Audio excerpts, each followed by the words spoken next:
সম্প্রতি শেখ হাসিনা এক ভার্চুয়াল বক্তব্যে নির্দেশ দিয়েছেন, যেখানে পাবে সঙ্গে সঙ্গে ব্যবস্থা নেবে। দিয়েছেন গেরিলা যুদ্ধের পথ ধরার নির্দেশনাও। সেটি কিভাবে বাস্তবায়নের পরিকল্পনা, প্রস্তুতি এবং কৌশল দলটি, এবং সেখানে তাদের অর্থের উৎস কি, এমন সব বিষয়ে আলোচনায় আমার আজকের অতিথি আওয়ামী লীগের সাবেক শিক্ষামন্ত্রী ব্যারিস্টার মহিবুল হাসান চৌধুরী নফেল। আপনাকে স্বাগত জানাচ্ছি পালস অফ পলিটিক্সে আমার আজকের আয়োজনে। কয়েকটি সুনির্দিষ্ট বিষয় নিয়ে কথা বলতে চাই। শুরু করতে চাই বর্তমান সময় খুব আলোচিত জাতিসংঘ সফর, বাংলাদেশের প্রতিনিধিদের এবং সেখানে রাজনৈতিক নেতাদের, তিনটি দলের রাজনৈতিক নেতারা এসেছেন এবং সেখানে আওয়ামী লীগের যে প্রতিক্রিয়া দেখা গেছে সেটি নিয়ে খুব আলোচনা সমালোচনা হচ্ছে। একজন রাজনীতিক আখতার, তাকে ডিম ছড়া হয়েছে, বেশ গালাগালি করা হয়েছে। এতে আসলে আওয়ামী লীগ কি অর্জন করলো? ধন্যবাদ আপনাকে। নিউ ইয়র্কে মার্কিন যুক্তরাষ্ট্রে কিছু প্রবাসী ক্ষুব্ধ হয়ে তাদের যে ক্ষোভের বহিঃপ্রকাশ ঘটিয়েছে একটি সুনির্দিষ্ট জঙ্গি গোষ্ঠীর প্রতিনিধির প্রতি। তারা কিন্তু এই ক্ষোভের বহিঃপ্রকাশ আমাদের যেই নিবন্ধিত দলগুলো আছে, যদি আমি বলি বিএনপি বা জামায়াতে ইসলামী, তাদের কোনো নেতৃবৃন্দের প্রতি কিন্তু কোনো ক্ষোভের বহিঃপ্রকাশ আমরা সেই অর্থে দেখিনি। কিন্তু দেখেছি একটি জঙ্গি গোষ্ঠীর প্রধানকে বা অন্যতম মুখপাত্রকে আক্রান্ত হতে নয়, আমি বলবো যে প্রতিবাদের ভাষার সেটা বহিঃপ্রকাশ তার উপর ঘটেছে। তারা যেখানে আমাদের সাবেক একজন বিচারপতি থেকে শুরু করে যারা আমাদের নেতৃবৃন্দ ছিল, আদালত প্রাঙ্গণ থেকে শুরু করে বাইরে ঘরে মুক্তিযোদ্ধাদেরকে যেভাবে অপমান করছে, আক্রমণ করছে, জুতোর মালা পরিয়ে দিচ্ছে, চড় থাপ্পড় দিচ্ছে। সাবেক নির্বাচন কমিশনার, যিনি প্রধান নির্বাচন কমিশনার সাহেব ছিলেন, তাকে কিভাবে হেনস্থা করা হয়েছে। আমাদের বিচারপতি শামসুদ্দিন চৌধুরী মানিক, তাকে প্রায় হত্যা করে ফেলেছিল আদালত প্রাঙ্গণে। এই জঙ্গি গোষ্ঠীর এই সমস্ত ভয়াবহতার প্রতিফলন হিসেবে তাকে কেউ ডিম মারবে না, এটা তো অস্বাভাবিক বিষয়। আর মার্কিন যুক্তরাষ্ট্রে প্রতিবাদের ভাষা হিসেবে এটা কিন্তু, যখন আমরা দেখেছি যে ইসরায়েলি মানে গণহত্যার প্রতিবাদে যারা সেখানকার যে নাগরিক, তারাও কিন্তু এইভাবে করে অনেক সময় প্রতিবাদ করেন বা ক্ষোভ প্রকাশ করেন। এখানে কারো ফিজিক্যাল অ্যাসল্ট কারো হয়নি। এটা হচ্ছে তাদের যেই রাজনীতি, অনিবন্ধিত একটি রাজনৈতিক দল, সেটা একটা জঙ্গি গোষ্ঠী বলবো, নৈরাজ্যবাদী জঙ্গি গোষ্ঠী। এই খুনি ইউনুস তার খুনের সহযোগীদেরকে নিয়ে যখন জাতিসংঘে গেল, সেটাতে তো এই ধরনের এক্সপ্রেশনটা তো এক্সপেক্টেড। এই ধরনের কথা যখন বাংলাদেশে আপনি যে ঘটনাগুলো বলছিলেন, যে হ্যাঁ আমরা দেখি আসলে যেভাবে মবের শিকার হচ্ছেন বিশিষ্ট নানান ব্যক্তিরা, তো সেটা যখন প্রশ্ন করি সরকারের ব্যক্তিদেরকে, তারা বলছেন এটা প্রেশার গ্রুপ। সাংবাদিকদের আলোচনায় তারা এটা বলে থাকেন, এটা প্রেশার গ্রুপ। তো সেটা যদি আপনারা বলছেন যে যেভাবে আসলে মবের শিকার হচ্ছেন, ওটা মব হলে এখানে যা হচ্ছে সেটি কি মব নয়? অবশ্যই না, সেটা প্রতিবাদ। বাংলাদেশের প্রতিবাদ হচ্ছে বলে তারা বলেন, কিন্তু প্রতিবাদ তো না, বিক্ষুব্ধ জনতা তো আদালতে গিয়ে মানুষ হত্যা করে না। বিক্ষুব্ধ জনতা তো, মব যেটা বলছে, বিক্ষুব্ধ জনতা তো গিয়ে পিটিয়ে যে মেরে ফেলা হচ্ছে, বিক্ষুব্ধ জনতা তো সেটা করে না, সুনির্দিষ্ট টার্গেট কিলিং করা হচ্ছে। বিক্ষুব্ধ জনতা যদি বিক্ষুব্ধই হয়ে থাকতো, তাহলে তারা সেখানে আন্দোলন সংগ্রাম করতো অন্যভাবে। কিন্তু বাংলাদেশের ইতিহাসে আমরা কখনো দেখিনি। আমরাও তো বিগত 15 বছর সরকার পরিচালনা করেছি, এর মধ্যে বহুবার এই ডক্টর ইউনূস নিজে স্বয়ং আদালতে গিয়েছেন। মির্জা ফখরুল ইসলাম আলমগীর থেকে শুরু করে বিএনপি, জামায়াতে ইসলামীর অনেকে আদালতে গিয়েছেন। এমনকি যুদ্ধাপরাধী হিসেবে যারা চিহ্নিত হয়েছিল এবং যাদেরকে দণ্ড দেওয়া হয়েছে, তাদের কারো প্রতি কখনো আদালত প্রাঙ্গণে বলি বা কারাগারের অভ্যন্তরে অসম্মানজনক আচরণ কারো সাথে করা হয়নি। মাহমুদুর রহমানের উপর হয়েছে, সাংবাদিক মাহমুদুর, তাকেও ডিম মারা হয়েছে, একমাত্র ঘটনা ঘটেছে মাহমুদুর রহমানের উপরে। আর সেই মাহমুদুর রহমান কি পদার্থ, তিনি কি পদার্থ নাকি অপদার্থ, সেটা তো আমরা তার বর্তমান কার্যকলাপ এবং পূর্বের কার্যকলাপের মধ্যে দেখতেই পাই। তিনি যেভাবে করে ওই আমি বলবো গোয়েবলসীয় সাংবাদিকতা করেন, তার তো আসলে সাংবাদিকতা কোনো ব্যাকগ্রাউন্ড নেই। আপনার যেমন একটি সাংবাদিকতার একটা ব্যাকগ্রাউন্ড আছে, তিনি ছিলেন একটা বেসরকারি প্রতিষ্ঠান বেক্সিমকো গ্রুপের, ইনফ্যাক্ট সেখানে তিনি চাকরি করতেন ইঞ্জিনিয়ার হিসেবে। সেখানে অ্যাডভাইজার ছিলেন বিএনপি জামায়াত সরকারের সময়ে। হ্যাঁ, এবং তার পরবর্তীতে বেসরকারি একটি উপদেষ্টা হিসেবে বা অ্যাডভাইজার হিসেবে সেখানে বেগম খালেদা জিয়ার যে সরকার সেখানে অংশীদার ছিলেন, তার তো সাংবাদিকতার কোনো অভিজ্ঞতা নেই। তো সুতরাং হলুদ সাংবাদিকতার জন্য যা যা করার তিনি তাই তাই করতেন। স্বাভাবিকভাবেই তিনি যে আক্রান্ত হবেন না এই গ্যারান্টি তো কেউ, আর তিনি কিন্তু রাজধানী ঢাকায় আক্রান্ত হননি, তিনি আক্রান্ত হয়েছিলেন আরেকটি জেলা শহরে।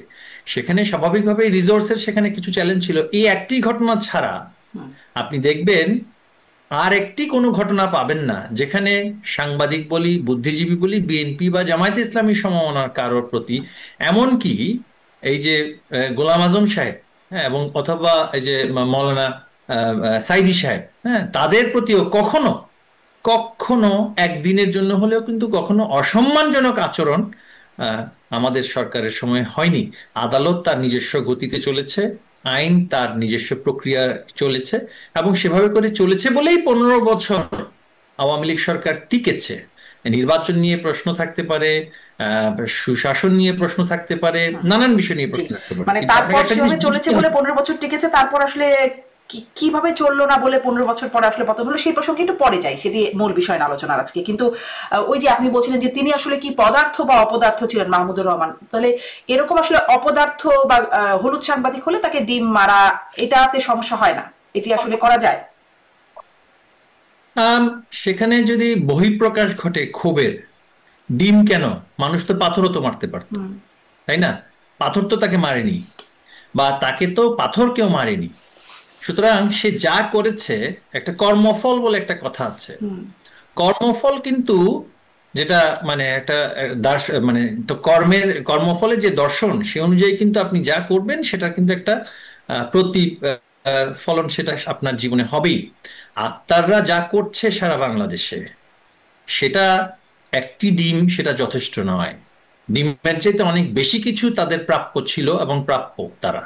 কিন্তু আওয়ামী লীগ, আমি বারবার বলছি, আওয়ামী লীগ বাংলাদেশকে কোনো গৃহযুদ্ধপূর্ণ পরিস্থিতির মধ্যে ঠেলে দিতে চায় না। এই আজকের যে রাষ্ট্র ব্যবস্থা, আজকের যে অর্থনীতি, আজকে যেখানে আমাদের এত অভূতপূর্ব পরিবর্তন, উন্নয়ন এবং দারিদ্র্য বিমোচন থেকে শুরু করে যে সমস্ত পরিবর্তনগুলো এসেছে, এগুলো তো আওয়ামী লীগ সরকারের সময় এসেছে। তো সুতরাং আমরা কেন চাইবো বাংলাদেশটা হাইতিতে পরিণত হোক, আমরা কেন চাইবো বাংলাদেশ সোমালিয়াতে পরিণত হোক? এখন পর্যন্ত আমরা সবাই সহনশীল আচরণ করছি। আমাকে নিষিদ্ধ করে দেওয়ার পরও আমার কর্মীদেরকে, আমি যদি বলি আমি সরকারের দায়িত্বে ছিলাম, কোনো যদি দুর্নীতি করে থাকি আমি করেছি, কোনো যদি সহিংস ঘটনায় প্রশাসনকে নির্দেশনা দেওয়ার জায়গায় যদি সেখানে যদি অবিচারমূলক কোনো সিদ্ধান্ত, সেটা আমি দিয়েছি, সরকার দিয়েছে, বা সরকারের সাথে যারা সম্পৃক্ত ছিল। আমার পঞ্চগড় জেলা আওয়ামী লীগের সাধারণ সম্পাদকের সেখানে কোনো রোল ছিল না, বা আমার তেতুলিয়া বা আমার সীতাকুণ্ড, একদম নিঃসন্দেহে যেভাবে ঘরে ঘরে হামলা বা হচ্ছে সেটি খুবই নিন্দনীয় বিষয়, সেটি ঠেকানো যাচ্ছে না, এটার সমালোচনা জারি রাখতেই হবে। এটা আপনি মোটা দাগে খুবই দ্রুতভাবে বলে দিলে চলবে। কারণ আমি আসলে পরের প্রশ্নে একটু যেতে চাই। আপনি বলছিলেন যে এই যে মানে ওটি হচ্ছে কর্মফল। এখন মজার ব্যাপার কি জানেন, এখন এটি বলা হচ্ছে যে এটি আওয়ামী লীগের কর্মফল, তারা যা করেছে সেটির কর্মফল। দেখুন, আপনি আসলে যেভাবে আমার মানে কথা শেষ হওয়ার মধ্যে যদি আবার প্রশ্ন করে ফেলেন, আমার পক্ষে আসলে মানে কথার উত্তরটা যথাযথভাবে দেওয়া সম্ভব হবে না। আমার কথা সম্পূর্ণ হলে আপনি প্রশ্নটা করলে সেটা ভালো হবে, তাহলে পরিষ্কার হবে আমার যে বক্তব্যটা। একটু স্লো যাবেন, তাহলে আমার কথা একটু মানে সহজ হবে। কর্মফল, 15 বছর রাষ্ট্র পরিচালনা করার পরে তারপরে যদি আপনি বলেন যে যেই রাজনীতি, যেইভাবে করে নির্যাতন হত্যাযজ্ঞ চলছে 5ই আগস্টের আগে এবং তার পরবর্তীতে, সেখানে তারা যা করছে, আমরা আমাদের সরকারের সময়ে যেভাবে রাষ্ট্র পরিচালিত হয়েছিল, সমাজ পরিচালিত হয়েছিল, বিচার বিভাগ পরিচালিত হয়েছিল, প্রশাসন পরিচালিত হয়েছিল, তার 1% যদি তারা চর্চা করত, তাহলে ন্যূনতম আইনি অধিকার, বিচার পাওয়ার অধিকার আমাদের সকলের থাকতো। তারা তো ইতিমধ্যে কারাগারে যেভাবে করে জেল হত্যা করেছিল, সেখানে তো সরাসরি গুলি করে হত্যা করেছে। ইতিমধ্যে কারাগারে আমাদের বহু নেতাকর্মীকে চিকিৎসা না দিয়ে হত্যা করা হয়েছে। আমাদের সময় তো দেখাতে পারবে না তারা বিএনপি বা জামায়াতে ইসলামীর কোনো নেতৃস্থানীয় ব্যক্তি বা এমনকি কর্মী পর্যায়ের কোনো ব্যক্তিকেও কারাগারে বিনা চিকিৎসায় কেউ মারা গিয়েছে। সেটা তো কোনো দেখাতে পারবে না। সুতরাং তারা যা করছে যথাসময়ে সেটা হুম। প্রাপ্য, তারা যদিও সেটার অভিযোগ করেন, বিএনপি বিরোধিতা নেতারা করে। অভিযোগ করেন যে বেগম খালেদা জিয়াকে কারাগারে স্লো পয়জনিং করা হয়েছে, তার যথাযথ চিকিৎসা করা হয়নি, এই অভিযোগগুলো কিন্তু করেন, আপনি শুনেছেন নিশ্চয়ই। অভিযোগ তো বাংলাদেশে অভিযোগের কোনো শেষ নেই। যারা প্রপাগান্ডা করে, গোয়েবলসের একটা কথা ছিল, মিথ্যা যদি বারবার করে আপনি বলতে থাকেন তাহলে সেই মিথ্যাটা একসময় জনগণের কাছে সত্য হিসেবে সন্দেহজনকভাবে উপস্থাপিত হয় এবং গ্রহণযোগ্য হয়ে যায়। তাদের মিথ্যার বেসারতি এত বেশি, এত গভীর। তারা তো মুক্তিযুদ্ধের ইতিহাসটাকেই পরিবর্তন করে দিতে চায়। তারা তো 71-কে আর স্বাধীনতা বলছে না, 24-কে স্বাধীনতা বলছে, 47-কে স্বাধীনতা বলছে। তারা আহ, বাংলাদেশের জাতির পিতাকে তো মানছে না, বুঝলাম, রাজনৈতিকভাবে তারা মানে না। তারা তো তৎকালীন সময়ে যারা মুক্তিযুদ্ধের নেতৃত্ব দিয়েছিলেন, হ্যাঁ, আমাদের যে জাতীয় চার নেতা থেকে শুরু করে যারা সেক্টর কমান্ডাররাও ছিলেন, তাদেরকে তো তারা মানছে না। তারা তো চরম নৈরাজ্যবাদী। তো সুতরাং তারা কি করছে সেটা মুখ্য নয়। আমি এখন যেটা বলতে চাই সেটা হচ্ছে রাজনীতিতে অনেক প্রক্রিয়া থাকে। রাজনীতিতে অনেক প্রক্রিয়া থাকে। একটি বিষয় হচ্ছে, দেখুন, যখন আমরা আম, যেখানে উন্নত রাজনীতির ন্যূনতম, যেখানে একটা উদাহরণ যদি আমি বলি, আমি প্রতিবেশী দেশগুলো যদি বলি, আমাদের আশেপাশের দেশগুলো, এবং আমরা যদি ইউরোপ আমেরিকার দেশের কথা বলি, সেখানে যারা রাজনীতি করেন, সরকারের যে নীতি, সেই নীতি যদি কোনো রাজনৈতিক দলের পছন্দ না হয় তাহলে সেই নীতির তারা সমালোচনা করেন, বিরোধিতা করেন। সেটা তারা সংসদে করতে পারেন বা সেটা তারা গণমাধ্যমে করেন। প্রাথমিক কার্যক্রমটা হচ্ছে বিরোধিতা করা বা সমালোচনাটা করা। আমাদের 15 বছরের সময় আপনি একজন সাংবাদিক ছিলেন, আপনি সেখানে টক শো পরিচালনা করতেন। সেখানে প্রত্যেকটা টক শোতে বিএনপির বা অন্যান্য রাজনৈতিক দলের প্রতিনিধিত্ব কি ছিল না? প্রতিটা টক শোতেই ছিল। এবং 36টি চ্যানেলে বাংলাদেশে প্রতিদিন আওয়ামী লীগ সরকারের বিরুদ্ধে প্রতিদিন সমালোচনা করার জন্য দ্বার উন্মুক্ত ছিল এবং প্রতিদিন করা হতো। হ্যাঁ, যদি বলি যে মিছিল সমাবেশ করার বিষয়ে, সেখানে আমাদের সময়ে অনেক বেশি কঠোরতা অবলম্বন করা হয়েছে। কেন হয়েছে সেটা এখন দেখুন, যে out of control situation of Dhaka city, যে যেখানে পারছে সেখানে সমাবেশ ডেকে পুরো শহরকে ব্লক করে দিচ্ছে। এই যে অরাজকতা এবং নৈরাজ্য, সেটাকে বন্ধ করতে আমরা কিন্তু নিয়ন্ত্রিতভাবে পলিটিক্যাল প্রসেশনগুলো করার ব্যাপারে জি। সিদ্ধান্ত নিয়েছিলাম। তাও কখন? 2014 সালের পরে। 2014 সাল পর্যন্ত তো বিএনপি এবং জামাত সংসদে উপস্থিত ছিল। 2008 সালের নির্বাচনের পরে কিন্তু জামাত ইসলামেরও কিন্তু প্রতিনিধিত্ব সংসদে ছিল। 14 সালে তারাই সিদ্ধান্ত নিল তারা নির্বাচন করবে না। আমার সাথে তো তাদের এই জায়গাটাতে ব্যাপক পার্থক্য আছে। আমি বলছি নির্বাচন করা আমার অধিকার, আমাকে করতে দিতে হবে। আর তারা তো নিজেরাই সব জ্ঞানে সাংগঠনিকভাবে সিদ্ধান্ত নিয়ে নির্বাচন করবে না, নির্বাচনকে জনাব প্রতিহত তফিল, করবে। এই একটু একটা তারা একটা করে বিষয়ে আসি, তাছাড়া অনেকগুলো প্রসঙ্গ মাঝখান দিয়ে চলে যাচ্ছে, স্কিপ হয়ে যাচ্ছে। যেমন আপনি বলছেন নির্বাচন, আপনি বলছেন আপনি নির্বাচন করতে চান কিন্তু করতে দেওয়া হচ্ছে না। মোহাম্মদ আরাফাত আপনাদের নিষিদ্ধ হবার আগেই বলেছিলেন যে এই ইউনূস সরকারের অধীনে নির্বাচনে যাবেন না। সেই অবস্থাটা কি আপনাদের তাহলে ছিল না, দলীয় ছিল না? না, আপনি এখানে আমাকে তো কন্ট্রাডিক্ট করে কোনো লাভ হবে না। আপনি এটা মানে সেন্সেশনাল কন্ট্রাডিকশনের কোনো প্রয়োজন নেই। মোহাম্মদ আরাফাত যে কথা বলেছে সেটাই আমাদের দলীয় অবস্থান। আমি তো নির্বাচন করতে চাই, কিন্তু নির্বাচনটা কিভাবে হবে সেটা হচ্ছে কথা। তিনি কি বলেছেন? তিনি কি বলেছেন যে আওয়ামী লীগ নির্বাচন একেবারেই করবে না? তা তো নয়। নির্বাচন করার আগে যদি আমার কোনো সাংগঠনিক সভা বা আমার যে ডেকোরাম অনুযায়ী যে একটা আমার প্রেসিডিয়ামের একটা সভা হবে, সেই পরিস্থিতি তো আপনি রাখেননি। আপনি আওয়ামী লীগের প্রত্যেক নেতাকর্মীকে আপনি সর্বোচ্চ পর্যায় থেকে শুরু করে একেবারে তৃণমূলে আপনি গ্রেফতার করছেন। নির্বাচন তো অনেক দূরের কথা। স্বাভাবিক সাংগঠনিক সিদ্ধান্ত নেওয়ার যেই টেবিলে বসে আলোচনা করার যে সিদ্ধান্ত নেওয়ার যে অবকাশটা, সেই স্কোপটাকে আপনি রাখছেন? আপনি তো ঘর থেকে তুলে নিয়ে এসে মবের হাতে ছেড়ে দিচ্ছেন, মব তৈরি করছেন এবং হত্যা করছেন এবং অথবা কারাগারে নিক্ষেপ করছেন। আপনি মামলা দিচ্ছেন হাজার হাজার। এই মুহূর্তে আমার বিরুদ্ধে মামলা আছে, আমি যা দেখেছি এফআইআর আছে 160টি। তো একটা মানুষ 160টি খুন, মার্ডার কেস, হ্যাঁ, একসাথে তো করা কখনো সম্ভব নয়, তাই না? তো এই 160টি কেসের মধ্যে একটিতে আমি দেখলাম আসামি করা হয়েছে আমাদের চকবাজার ওয়ার্ডের একজন কাউন্সিলরকে, যিনি আজ থেকে প্রায় 4 বছর আগে ইন্তেকাল করেছেন। তাকেও সেখানে আসামি করা হয়েছে। এই যে মামলা বাণিজ্য শুরু করেছে বিএনপি, জামায়াতে ইসলামী এবং ইউনূসের জঙ্গি গোষ্ঠী মিলে, সেখানে নির্বাচন তো দূরের কথা, সাংগঠনিক কাজেই তো সেখানে করার অবকাশ নেই। সেই ক্ষেত্রে যখন আপনি এই ধরনের এক্সট্রিম অথরাইটেরিয়ান অ্যাকশনের দিকে যাবেন, ব্যাপক আপনার নিয়ন্ত্রণের দিকে যাবেন একটি বিশাল রাজনৈতিক দলের সংগঠনের প্রতি, সেটার পরিণতি কিন্তু ভালো হয় না।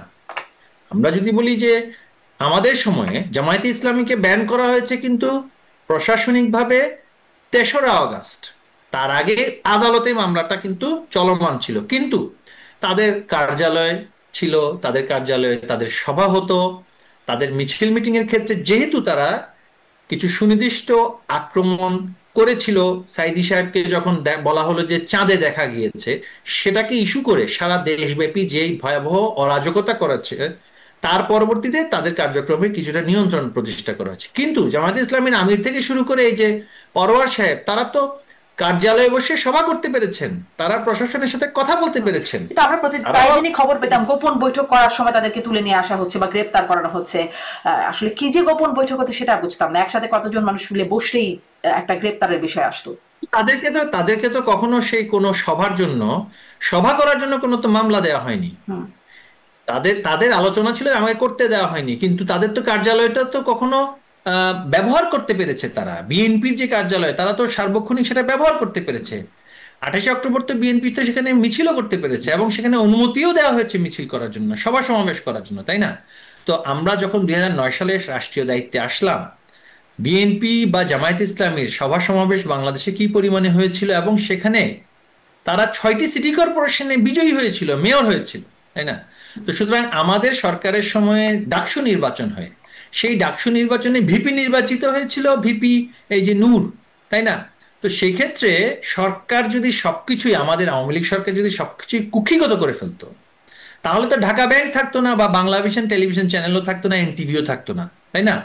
তাদের ব্যবসা বাণিজ্য, অর্থনৈতিক কার্যক্রম দেশের স্বার্থে, জনগণের স্বার্থে, কর্মসংস্থানের স্বার্থে, অর্থনীতির স্বার্থে, আমরা তো কখনোই সেগুলোতে নিয়মের বাইরে গিয়ে কোন ধরনের যে বিষয়টি বলা হয় যে আপনারা তো গণ অভ্যুত্থানে মানে আপনাদের পতন হয়েছে, অতএব আপনাদের সাথে ট্রিটমেন্টটা কি আর ওই রকম হবে? আমাদের কোনো গণ অভ্যুত্থান হয়নি। আমি মানে আপনার প্রশ্নটা আসলে আমার বক্তব্য শেষ করার পরে করলে তাহলে আমি আপনার প্রশ্নটা শুনতে পারবো, আপনি একটু আরেকবার বলুন। আবার সময় সীমাবদ্ধ করে দিয়েছেন আপনি, যার কারণে একটু অনেকগুলো বিষয় অ্যাকোমোডেটও করতে হবে। তাহলে আমরা কম কথা বলবো, কিন্তু মানে যদি কথার উপর কথা হয় আমি শুনতে পাচ্ছি না, এই জন্য। আচ্ছা আচ্ছা, গণ অভ্যুত্থান হয়নি, তাহলে কি আপনার বক্তব্য কি? এটা তো গণ অভ্যুত্থান কিভাবে বলবেন আপনি? আপনি এটা দাঙ্গা সৃষ্টি করলেন, দাঙ্গার মাধ্যমে ঢাকা শহরে আপনি ব্যাপক জিহাদি গোষ্ঠীকে ঢোকালেন। ইউনূস তো নিজেই স্বীকার করেছে, এই যে তথাকথিত শান্তি পুরস্কারধারী ইউনূস নিজেই স্বীকার করেছে, ইট ওয়াজ মেটিকুলাসলি ডিজাইন। কে ঢোকালো আমার কথা, জিহাদি গোষ্ঠীকে? জিহাদি গোষ্ঠীকে সেটা ভাড়া করে তাদেরকে কাদেরকে নিয়ে আসা হয়েছে, সেটা তো আমরা যখন তৎকালীন সময় সরকারের অবস্থা, সেখানে থেকে আমাদেরকে সেটা সংস্থাগুলো বলছিল যে এই স্পেশালি ট্রেন্ড স্নাইপার আনা হয়েছে ঢাকা শহরে, সুনির্দিষ্টভাবে ক্লিনিক্যালি টার্গেট করে মানুষ হত্যা করার জন্য। তারপরে এই যে পরিকল্পিতভাবে আপনার যেই স্থাপনাগুলোতে আক্রমণ, পরিকল্পিতভাবে বিশ্ববিদ্যালয়গুলোর সামনে গিয়ে যেভাবে আক্রমণ করা হচ্ছে, সোশ্যাল মিডিয়াকে ব্যবহার, আবার বলুন। পরিকল্পনাটা কাদের? পরিকল্পনা তো ইউনূস নিজেই বলেছে, হি হ্যাড এ টিম। সেই টিমের সাথে কারা কাজ করেছে সেটা তো আমার পক্ষে এই মুহূর্তে বলা সম্ভব না, কিন্তু যারা বিশ্লেষক তারা প্রতিনিয়ত বলছেন, এমনকি আমেরিকাতে প্রফেসর জেফরি স্যাক্সও বলেছেন, বিভিন্ন দেশ থেকে অর্থ এসেছে রেজিম চেঞ্জের জন্য। রেজিম চেঞ্জ অপারেশন যখন কেউ করে, সেই রেজিম চেঞ্জটা কিভাবে করে সেটা তো আমরা দেখেছি নানান দেশে। ইউক্রেনে আমরা দেখিনি, মেইডান রেভলিউশন বলা হয়ে থাকে। এবং মার্কিন প্রেসিডেন্ট ডোনাল্ড ট্রাম্প তিনি দায়িত্ব গ্রহণ করে বললেন বাংলাদেশে একটা ভুঁইফোর এনজিও কে $24 মিলিয়ন এক বছরে দেওয়া হয়েছে, সেখানে 3জন লোক কাজ করে। এই $24 মিলিয়ন কাদের কাছে গিয়েছে? এই যে অর্থগুলো বিদেশ থেকে আনা হয়েছে, দেশ থেকে আনা হয়েছে, এবং হঠাৎ করে রাতারাতি পাকিস্তান সেনাবাহিনীর যেই বাংলাদেশে আসা যাওয়া, পাকিস্তানের সাথে যে ভয়াবহ নতুন করে একেবারে অভূতপূর্ব নতুন সম্পর্ক তারা স্থাপন করতেছে, যার সাথে আমার কোনো ট্রেডও নেই সেই অর্থে, যোগাযোগ, মানে commercial relationship is very expensive, কারণ পাকিস্তান তো পুরো ভারতবর্ষ ক্রস করেই সেখানে আসতে হয়। এখানে আমাদের কাছে তথ্য আছে সেখানে আইএসআই ইনভলভ ছিল, সেখানে অন্যান্য বিদেশি সংস্থা ইনভলভ ছিল। এগুলো তো পরিষ্কার হয়ে গিয়েছে এখন কিভাবে সমকামীদের সংগঠন থেকে শুরু করে একেবারে উগ্র মৌলবাদী সংগঠন সবাইকে কিভাবে আর্থিকভাবে ম্যানেজ করে নামানো হয়েছে সেটা তো আমরা দেখেছি। এই একই কাজ কিন্তু আগেও করার চেষ্টা করা হয়েছিল, কিন্তু আমাদের পরিকল্পনার কারণে, নেতৃত্বের সেই দক্ষতা বা সেইভাবে করে প্রশাসনের যেই মানে কার্যক্রম, যারা নেতৃত্বে ছিলেন প্রশাসনের, তাদের দক্ষতার কারণে এই সকল ষড়যন্ত্র আগে তারা বাস্তবায়ন কিন্তু করতে পরে পারেনি। আসলে কোথাও দক্ষতার ঘাটতি ঘটলো। এক্সট্রিম ডান, এক্সট্রিম বাম, মানে সবাই মিলেমিশে, একদম উগ্র ডানপন্থী এবং সমকামীদের সংগঠন সবাই মিলেমিশে গেল, কিন্তু আপনারা বিষয়টা ডিল করতে পারেন না। মানে আপনাদের শক্তি তখন কোথায় ছিল? আমি আসলে এদিকে খুব বেশি যেতে চাই না, এটা পুরনো আলোচনা, আপনিও হয়তো বিভিন্ন জায়গায় করেছেন, তারপরে যেহেতু বলছেন একটু শুনি। দেখুন, আমাদের শক্তি, আমাদের একটা অবস্থান ছিল যে আমরা রক্তপাত যেভাবে করে বাড়ছে, যেভাবে করে ক্লিনিক্যাল কিলিং চলছে, সেটা আমরা আরো বাড়ুক, সেটা আমরা চাইনি।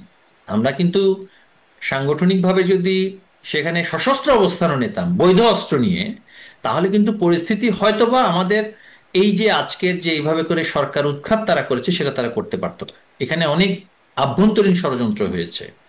সেখানে সম্পূর্ণ দায়িত্ব যখন নির্দিষ্ট বাহিনীদের হাতে দিয়ে আমাদের দলকে বলা হলো যে সাংগঠনিকভাবে তারা মাঠ ছেড়ে দিক, সেই ধরনের কিছু সিদ্ধান্তের কারণে আমাদের রক্তপাত বন্ধ বা রক্তপাত না হোক, সেই ধরনের আমাদের যে চিন্তা ছিল সেটার কারণেও হোক বা ষড়যন্ত্রের কারণে হোক, সেটা আমি ওই আলোচনায় যাচ্ছি না। তবে কিছুদিন আগে আপনি দেখেছেন যে এই যে ভিপি নূর, হ্যাঁ, তিনি নিজেই বলেছেন যে নানান এম্বাসিতে গিয়ে যখন তিনি আলোচনা করেছেন, এটা আমি আমার কথা না, এটা কোনো আর্টিফিশিয়াল ইন্টেলিজেন্স দিয়ে ইন্টারভিউ দেওয়ার কথা না, তাদেরকে নানানভাবে ফান্ডিং করা হতো সরকার বিরোধী কার্যক্রমের জন্য।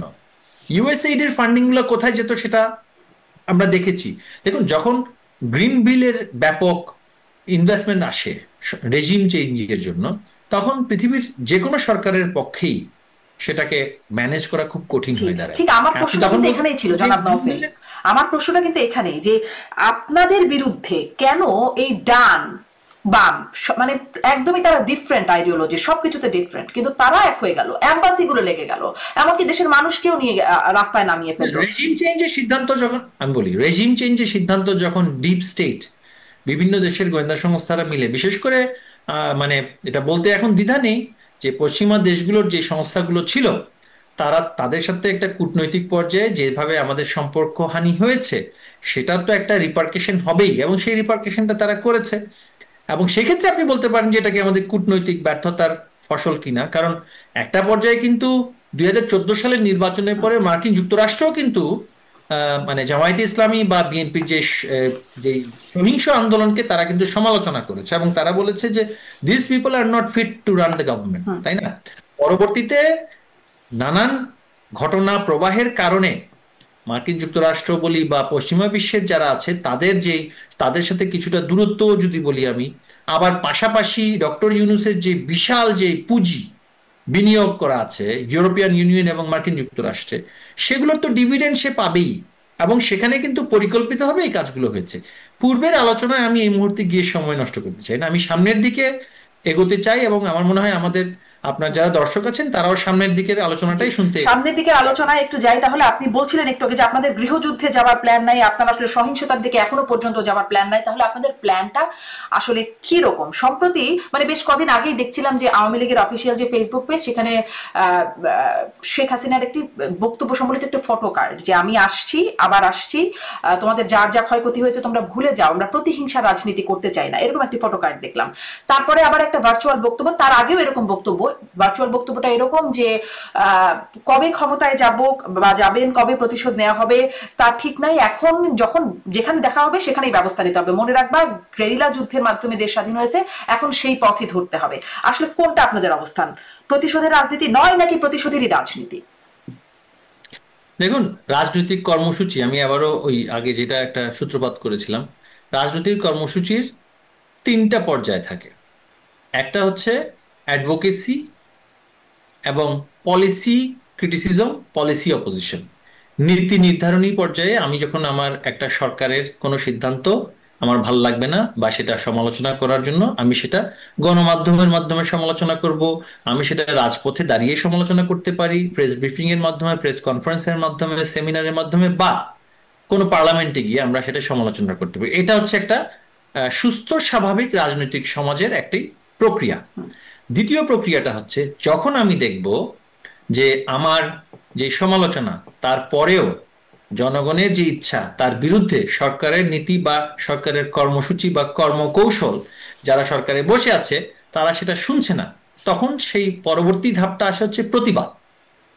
প্রাথমিক প্রতিবাদ পর্যায়ে আমরা কি করি? আমরা সমাবেশ করি, আমরা মিছিল করি, বা আমরা সেই প্রতিবাদের ভাষাটাকে স্লোগানের আকারে দিয়ে জনগণকে আমরা সেটা বোঝানোর চেষ্টা করি, তাদের মধ্যে সেই মানে অ্যাওয়ারনেসটা, সেটা সচেতনতাটা এনে তাদের মাধ্যমে কর্মসূচিগুলোকে আরো বৃহৎ আকারে করে সরকারকে বার্তা দিতে চাই যে তোমার কাজগুলো সঠিক হচ্ছে না, তোমার রাষ্ট্র পরিচালনা যথাযথ নয়, তাই না? এটা হচ্ছে দ্বিতীয় ধাপ। এই দ্বিতীয় ধাপ এবং প্রথম ধাপ যদি আপনি একেবারেই করতে না দেন, নীতি সমালোচনা যদি বলি, পলিসি ক্রিটিসিজম, সেটা গণমাধ্যমের মাধ্যমে আপনি আমাকে করতে দিচ্ছেন না, আপনি আমার কোনো সংবাদ প্রকাশ করতে দিচ্ছেন না, আপনি আমার সাংগঠনিক কার্যক্রম নিষিদ্ধ করে রেখেছেন এই যে খুনি সরকার, আবার আমার কোনো সংবাদ প্রচার করতেও দেবেন না, তাহলে আমাকে আপনি বললেন, ডেজিগনেট করলেন টেররিস্ট অর্গানাইজেশন হিসেবে, তাই না? পরবর্তী যে কাজটি, যে প্রতিবাদের যে কার্যক্রমগুলো, সভা সমাবেশ মিছিল করা, সেটা তো আমার করার প্রশ্নই আসে না, কারণ আপনি আমাকে তো কথাই বলতে দিচ্ছেন না। যখন আপনি কথাই বলতে দেবেন না, যখন আপনি দাঁড়াতেও দেবেন না, তৃতীয় পর্যায়ে আসে কিন্তু সংগ্রাম। হ্যাঁ, সংগ্রামের পর্যায়ে গিয়ে সংগ্রামটা কি হয়? সংগ্রামটা হয় প্রাথমিকভাবে ওই যে আন্দোলন সংগ্রাম বা নীতি সমালোচনার বিষয়টা জোরালোভাবে রাজপথে সেটাকে নিয়ে আসা এবং ক্ষোভের বহিঃপ্রকাশ ঘটানো, সেটা হচ্ছে সংগ্রাম। সেই সংগ্রামের মাধ্যমে সরকারের সিদ্ধান্ত পরিবর্তন বা আমার অবস্থান জানান দেয়া। এই সংগ্রামের পর্যায়ে গিয়ে যদি আমি সেখানে গিয়েও প্রাথমিকভাবে শান্তিপূর্ণভাবে সংগ্রাম করার যে কার্যক্রম সেটাও যদি আমি করতে না পারি, তখন স্বাভাবিকভাবেই যেটা হয়, পরবর্তী সেটা হচ্ছে পয়েন্ট অফ নো রিটার্ন।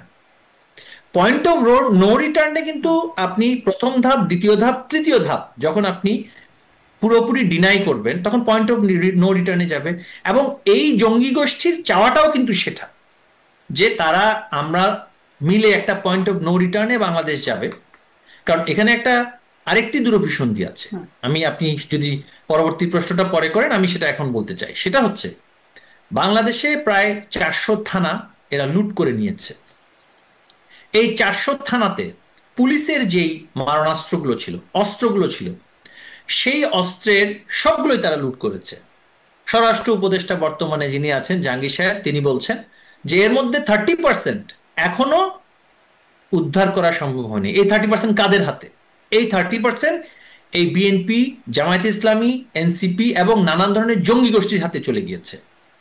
পাশাপাশি 5 তারিখের পরে বহু জঙ্গিকে জামিন দিয়ে এবং কারাগার ভেঙে কিন্তু সমাজে ছেড়ে দেওয়া হয়েছে, জঙ্গি এবং ধর্ষক, যার ফলশ্রুতিতে বাংলাদেশে নারী নির্যাতন এবং ধর্ষণের সংখ্যা ব্যাপক হারে বেড়ে গিয়েছে।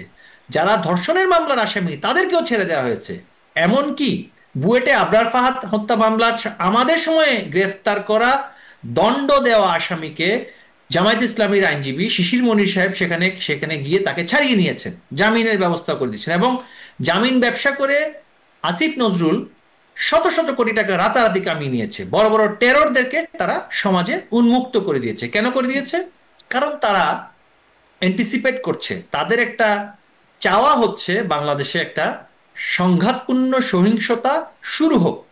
সেখানে তারা অন্যান্য যে সমস্ত স্টেক হোল্ডার আছে, বাংলাদেশকে অস্থিতিশীল করার জন্য যারা চায় পরিকল্পিতভাবে এই আঞ্চলিক স্থিতিশীলতা বিনষ্ট করে এখানে আরেকটি আফগানিস্তান তৈরি করা, আরেকটি ওয়ার থিয়েটার তৈরি করা। আপনি দেখেছেন যে গোপনে কিভাবে ভিন্ন দেশের সেনাবাহিনী এখানে এসে, বিমান বাহিনী এসে মহড়া দিচ্ছে, আমরা কেউই জানি না। সেন্ট মার্টিন এখনো পর্যন্ত কিন্তু বন্ধ। এই বিশাল অস্ত্রের যে ভান্ডার, সেটা কাদের কাছে আছে? আওয়ামী লীগের নেতাকর্মীদের কাছে তো সে অস্ত্র নেই। 30% পুলিশের অস্ত্র কিন্তু এখনো হাতে হাতে রয়ে গিয়েছে। এর পাশাপাশি থানাগুলোতে কিন্তু আইনি এবং বেআইনি অস্ত্র মজুদ করে রাখা হয়েছিল। বেআইনিগুলো এভিডেন্স আকারে, সাক্ষ্য আকারে ছিল, এবং আইন অনেক লাইসেন্স করা অস্ত্র সেখানে রক্ষিত ছিল। মানুষ যারা লাইসেন্স করেছে তারা অনেক সময় থানায় গিয়ে অস্ত্রটা রেখে আসে নিরাপত্তার স্বার্থে। সেগুলো কিন্তু সবগুলোই মিসিং।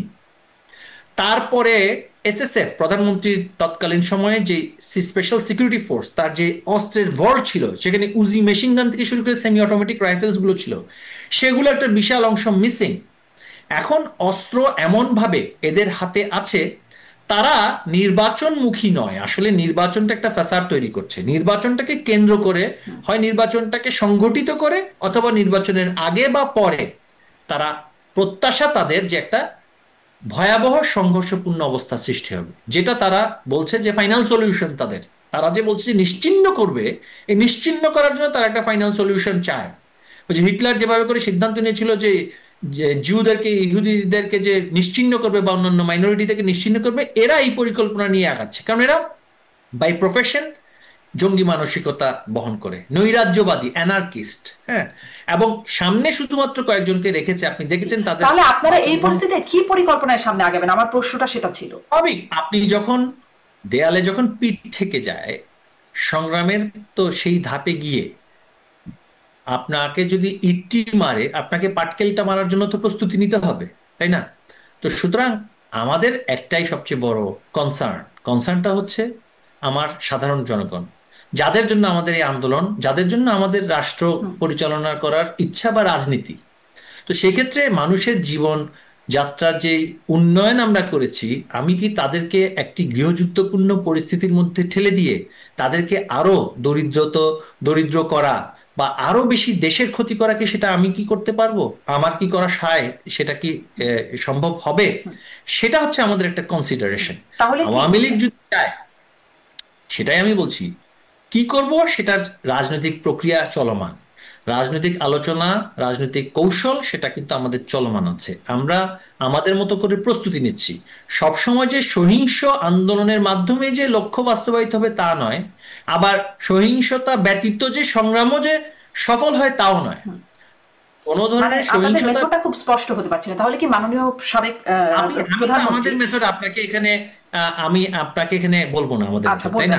তাহলে সেই যে সাবেক প্রধানমন্ত্রীর যে বক্তব্য, আওয়ামী লীগ নেত্রীর যে বক্তব্য যে গেরিলা যুদ্ধের মাধ্যমে দেশ স্বাধীন হয়েছে, এখনো সেই প্রস্তুতি বা সেভাবে সেদিকেই যেতে হবে, এটি কি আপনারা কিভাবে নিচ্ছেন? এই বক্তব্যটা কি আসলে নির্দেশনা হিসেবে নিচ্ছেন নাকি মানে কি?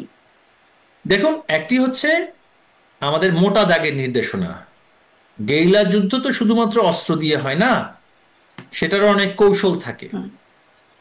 মহাত্মা গান্ধী ভারতে অহিংস আন্দোলন করেছিলেন, অসহযোগ আন্দোলন করেছিলেন, তাই না? কিন্তু এই অসহযোগ আন্দোলনের ভেতরে অনেক সহিংসতাও ছিল। নেতাজি সুভাষচন্দ্র বোস বা অন্যান্য যারা স্বাধীনতা আন্দোলন করেছিল তৎকালীন সময়, তারা যদি সেখানে সংগ্রামটাকে সেই অর্থে সহিংস না করত, সেই অহিংস অসহযোগ আন্দোলন কিন্তু সফল হতো না। আমার মূল আন্দোলন হচ্ছে অহিংস, কিন্তু সংগ্রামের নানান কৌশলের পর্যায়ে গিয়ে যদি সেখানে সহিংসতাটাকেই বেছে নিতে হয় বা সেটাকেও প্রতিহত করতে হয়, সহিংসতাকে প্রতিহত করতে হলে তো আপনাকে আত্মরক্ষা করতে হবে। আত্মরক্ষার জন্য আপনাকে যা করার সেটাও করতে হবে। আওয়ামী লীগের সে অভিজ্ঞতাটা আছে। আমি মনে করিয়ে দিতে চাই, এই যে ফেব্রুয়ারি মাসের নির্বাচনের কথা তারা বলছে, বেগম খালেদা জিয়া 96 সালে 15ই ফেব্রুয়ারি নির্বাচন করেছিল। সেই নির্বাচনে আওয়ামী লীগ এর নেতৃত্বে জামায়াতে ইসলামী, জাতীয় পার্টি, কমিউনিস্ট পার্টি, সকল রাজনৈতিক দল যে অসহযোগ আন্দোলন করেছিল, সেই অসহযোগ আন্দোলনের মাথায় বেগম খালেদা জিয়া সংসদে তড়িঘড়ি করে আইন পাশ করে ক্ষমতা ছেড়ে দিয়ে জুন মাসে আবার নির্বাচন দিতে তিনি বাধ্য হয়েছিলেন, তাই না? কিন্তু তখন মব সন্ত্রাস করা হয়নি, তখন জিয়াউর রহমানের কবরে ভাঙচুর বা আগুনও দেওয়া হয়নি, তখন সারা বাংলাদেশে বিএনপির নেতা কর্মীদেরকে বাড়িতে বাড়িতে গিয়ে হত্যা, ধর্ষণ, খুন, রাহাজানি, তাদের ব্যবসা বাণিজ্য ধ্বংস করে দেওয়া হয়নি। আন্দোলন হয়েছে, সহিংসতা সেখানে ছিল, প্রাণহানির সংখ্যাও কিন্তু এত বেশি ছিল না। ওই যে আপনি বলছিলেন না, প্রথম ধাপ, দ্বিতীয় ধাপ, তৃতীয় ধাপ, মানে এর কোনো একটা ধাপে তার মানে বেগম জিয়া রাজি হয়ে গেলেন। কিন্তু আপনাদের ক্ষেত্রে যদি বলি, এর কোনো ধাপে কিন্তু তিনি রাজি হননি। তিনি যখন আন্দোলনটি এমন পর্যায়ে গিয়ে পৌঁছালো, প্রশাসন তার বিরুদ্ধে চলে গেলেন, সেখানে জনতার মঞ্চ হলো, এখানে এবং সেখানে মানে চট্টগ্রাম বন্দরে আমরা চট্টগ্রাম অঞ্চলে তখন সেখানে এমন আন্দোলন করেছি যে বন্দর আমদানি রপ্তানি বন্ধ হয়ে গেল। এবং এই যে পরিস্থিতিটা, সেখানে আমদানি রপ্তানি বন্ধ করতে কিন্তু আপনার হত্যাযজ্ঞ করতে হয় না, এগুলো কিছু কৌশল আছে। সব কৌশল এখানে আলোচনাযোগ্য নয়, তাই না? আমাদের কিন্তু আন্দোলন করার কৌশলটা আমরা সেটা নিরূপণ করেছি, যথাসময়ে সেটা আমরা বাস্তবায়ন করব, সেটা আমি আলোচনার একটু এই বিষয় নয়। প্রসঙ্গেও যাই, তাহলে কি যারা আসলে আন্দোলন করলো, আন্দোলনে এখন সবাই বলছে, আমরা ছিলাম, বিএনপি ছিল, জামাত ছিল, বিভিন্ন বাম দলগুলো ছিল, সবাই আন্দোলনের স্টেক হোল্ডার হিসেবে দাবি করে, তাদেরও কি দেয়ালে পিঠ থেকে গিয়েছিল? মানে আপনাদের কাছে তাদের যে সেটা পৌঁছানোর উপায় কি আসলে তাদের ছিল? মানে তারা নির্বাচন, একটা সুষ্ঠু নির্বাচন তারা পাচ্ছিল না। জি, আপনি কি 96 সালের কথা বলছেন? না না, আমি বর্তমান পরিস্থিতির, মানে আপনার 5ই আগস্ট পূর্বে তাদেরও কি দেয়ালে, মানে আন্দোলনের যে আপনি 1, 2, 3 নাম্বার ধাপ বা 4 ধাপগুলোর কথা বলছিলেন, সেই ধাপগুলোতে যদি না যাওয়া যায়, তাহলে যখন দেয়ালে পিঠ থেকে যায় বা পয়েন্ট অফ নো রিটার্ন। দেওয়া হয়েছে, হ্যাঁ, তাদেরকে তো দেওয়া হয়েছে ডলার ইনভেস্টমেন্ট, সেটা তো প্রকাশিত হয়েছে। কোথায় কত টাকা কাকে দেওয়া হয়েছে, কি পরিমাণ অর্থ বাংলাদেশে ঢোকানো হয়েছে রেজিম চেঞ্জ অপারেশনের জন্য, রেজিম চেঞ্জ অপারেশনের জন্য কত অর্থ এখানে বিনিয়োগ করা হয়েছে, সেটা কিন্তু ভিন্ন। আমাদের সময় যে আন্দোলন সংগ্রাম হয়নি তা তো না, এটা তো আন্দোলন সংগ্রাম হয়নি, এটা হচ্ছে টার্গেট কিলিং, দাঙ্গা বাঁধানো হয়েছে, টার্গেট কিলিং করা হয়েছে। এবং আমি আমার অনেক বিএনপি যারা রাজনৈতিক বন্ধুরা আছেন, তারা নিজেরাও কিন্তু হতচকিত হয়ে গিয়েছিল যে ঘটনার স্কেলে, যে এইটা কারা করছে, কিভাবে করছে। বিএনপিও কিন্তু যে রাজনৈতিক আন্দোলন পরবর্তীতে করেছে, তারাও পরিকল্পিতভাবে কি কি করেছে সেখানে তাদের অনেক নিয়ন্ত্রণ ছিল না। এখন দেখা যাচ্ছে তারা ক্রেডিট নিচ্ছে বা পরিষ্কার সরাসরি বলছে, আমি রামপুরা টেলিভিশনে আগুন দিয়েছি, অর্থাৎ তারা সেটা করেছে। এবং সেটা করার জন্য তো একটা ইনভেস্টমেন্ট লাগে।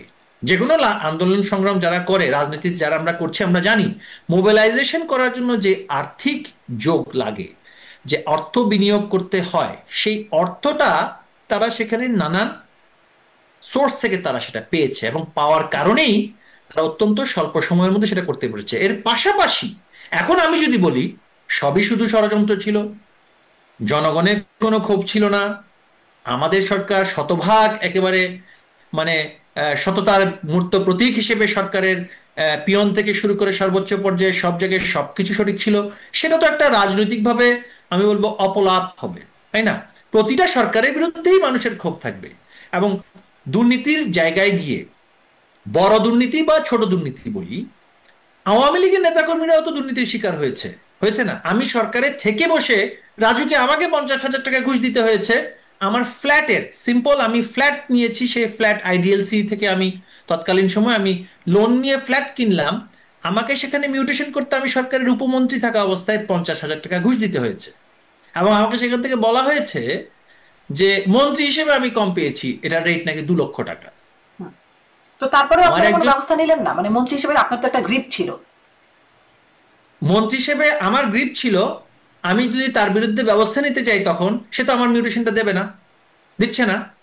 আমার সরকারি কর্মচারী আইনের যে প্রক্রিয়া, যে কোনো রাজনীতিবিদকে আপনি যে কোনো সময় মামলা দিয়ে কিন্তু আপনি তার বিরুদ্ধে দুর্নীতির মামলা বলেন, ক্রিমিনাল মামলা বলেন, যা ইচ্ছা তাই করতে পারবেন। কিন্তু সরকারি কর্মচারী, আপনি দেখুন বিগত আমাদের এই যে স্বাধীনতার পর থেকে এখন পর্যন্ত আমরা সরকারে যারা কর্মচারী, তাদের যেই ডিসিপ্লিনারি প্রসেস, এটা যদি ক্যাডারভুক্ত সার্ভিস বলি বা রাজুক সিটি কর্পোরেশনের কর্মচারী বলি, আমরা কতজন ব্যক্তিকে শাস্তি দিতে পেরেছি, সেটাই তো আমাদের আমি বলবো ব্যর্থতা। আমি যখন বেসিক পাবলিক সার্ভিস নিতে যাই, সেখানে গিয়ে বার্থ সার্টিফিকেট বা পাসপোর্ট করাতে যাচ্ছি বা মিউটেশন করাতে যাচ্ছি, সেখানে গিয়ে যে আমাকে যে মাইক্রো করাপশন, মানুষকে কিন্তু মাইক্রো করাপশন কিন্তু ইফেক্ট করে না।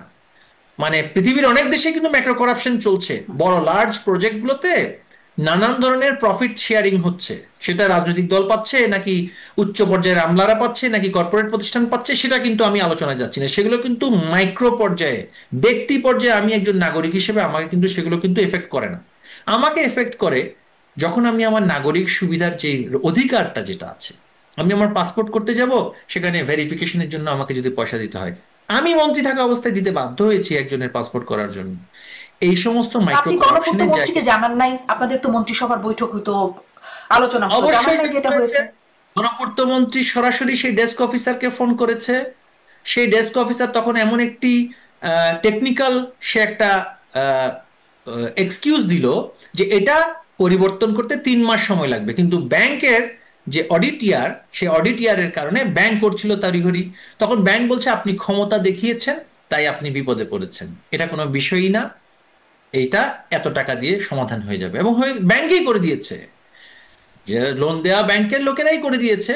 এবং সেটা যেটা আমাকে বলা হচ্ছে 3 মাস সময় লাগবে রেকটিফিকেশন করতে, সেটা 24 ঘন্টার মধ্যে কাজ হয়ে গিয়েছে। এই যে স্পিড মানি দেওয়ার বিষয়টি, তাই না?